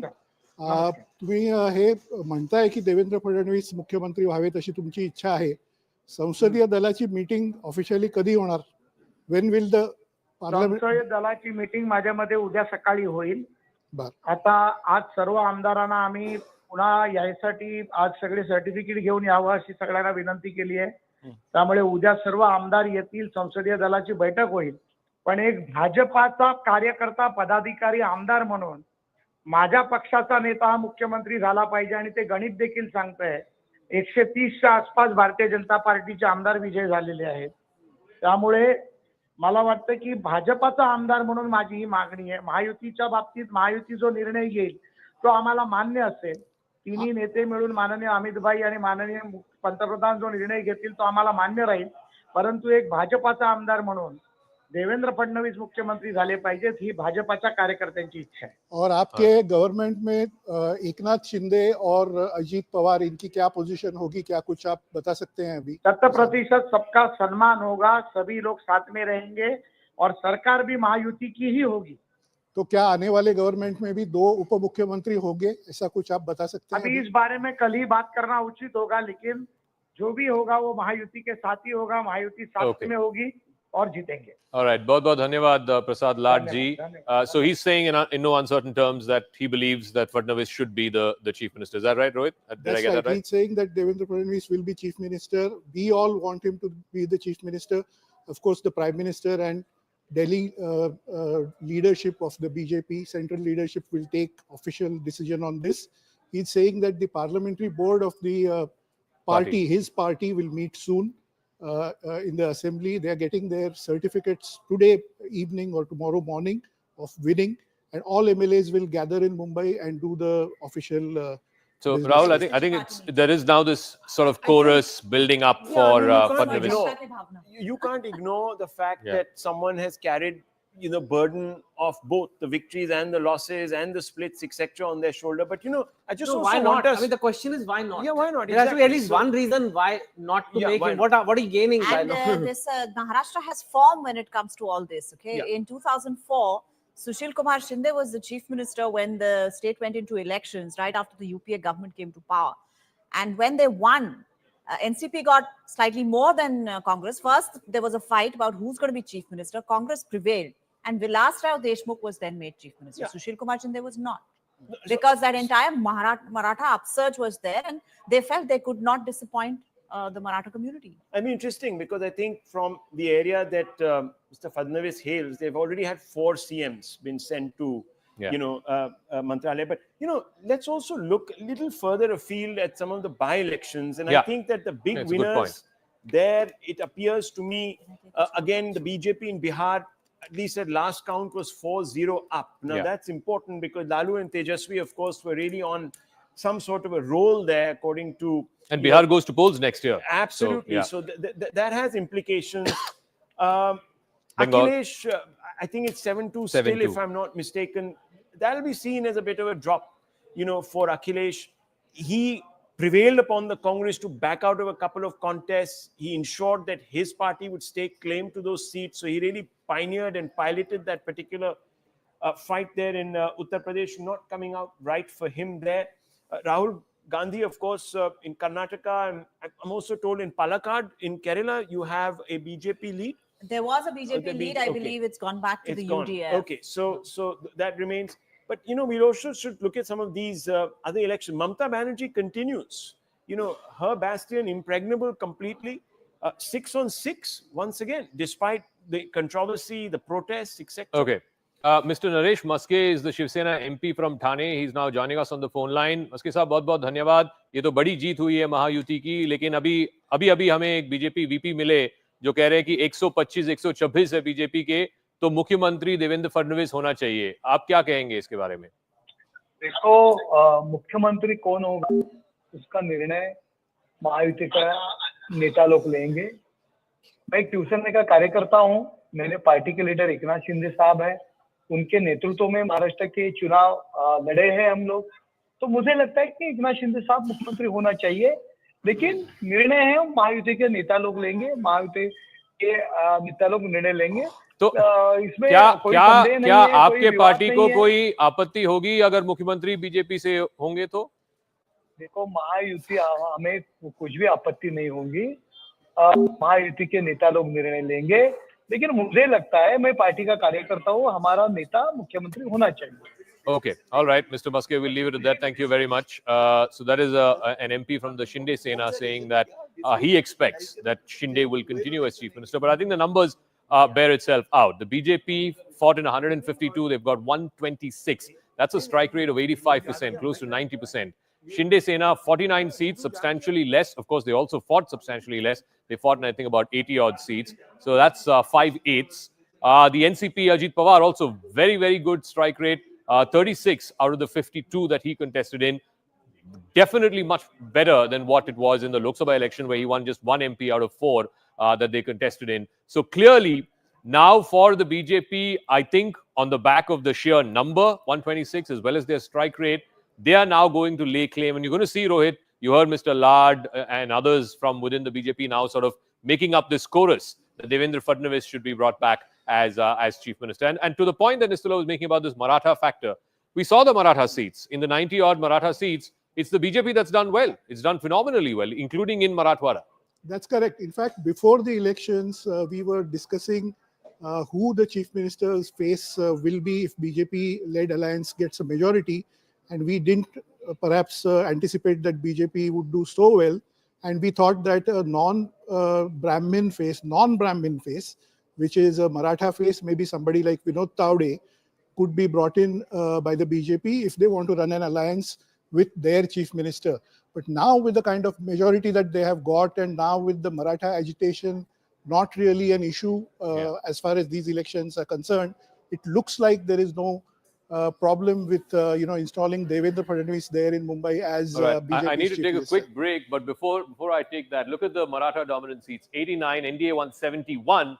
The highest is for the BJP. 37 out of those 71 is for the BJP. Ajit Pawar, NCP 17, Shinde Sena only 15. So that logic of there has to be a Maratha at the helm just sort of falls by the wayside with these numbers. I want to thank all our guests for joining us, but you guys will continue. I'll take a break. I'm going to go out of the studio, but I think one thing we're glad for, Chetan was saying we're going to stay on till 10 p.m. I don't think we need to stay on till 10 p.m. This is as clear a mandate as it gets. It's a historic mandate for the Mahayuti, for the BJP in particular, 126 seats. It's the best performance of the BJP in the history of the BJP in Maharashtra. 49 to Shinde Sena, 36 to the NCP, 215. It is easily the biggest mandate that the state has seen in decades now. But our coverage continues right on the other side of this quick break.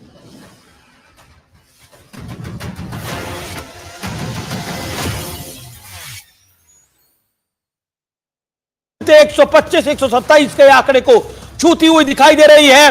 Devendra Fadnavis मुख्यमंत्री होंगे, ये सवाल हो रहे हैं, लेकिन India alliance ने झारखंड में वापसी करी है, लंबे अरसे बाद कोई ऑपोजिशन की सरकार वापस आ रही है, ये बड़ी बात है। प्रवीण दरेकर जिन्होंने कहा था कि शिवसेना की तरफ से ही सीएम होना चाहिए, हमारे साथ जुड़ चुके हैं प्रवीण जी।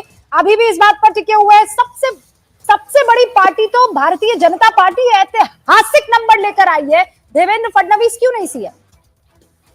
देवेंद्र फडणवीस ही सीएम बनना चाहिए, भारतीय जनता पार्टी की मांग है, मानसिकता है, इच्छा है, क्योंकि सबसे बड़ी पार्टी भारतीय जनता पार्टी उभर आई है, लेकिन किसी भी तरह का विवाद न होते हुए जी आप ऑब्वियसली आप बीजेपी के एमएलसी हैं तो आप ये बात कहेंगे ही, लेकिन आपका यूटी में डिस्कशन हुआ है इसको लेकर? यूटी में डिस्कशन हुआ है दरेकर साहब? यूटी में डिस्कशन होगा। महायुति के हमारे 3 नेता हमारे वरिष्ठ नेताओं के साथ बैठेंगे, उसके ऊपर निर्णय तय करेंगे, लेकिन भारतीय जनता पार्टी सबसे बड़ी पार्टी है, इसलिए हम लोग सीएम देवेंद्र फडणवीस बने, इसी तरह की हमारी भूमिका है। सिर्फ देवेंद्र फडणवीस या कोई और चेहरा भी हो सकता है? नहीं, वो मेरा नहीं इशू, वो हमारे वरिष्ठ नेता डिसाइड करेंगे, लेकिन भारतीय जनता पार्टी के प्रदेश अध्यक्ष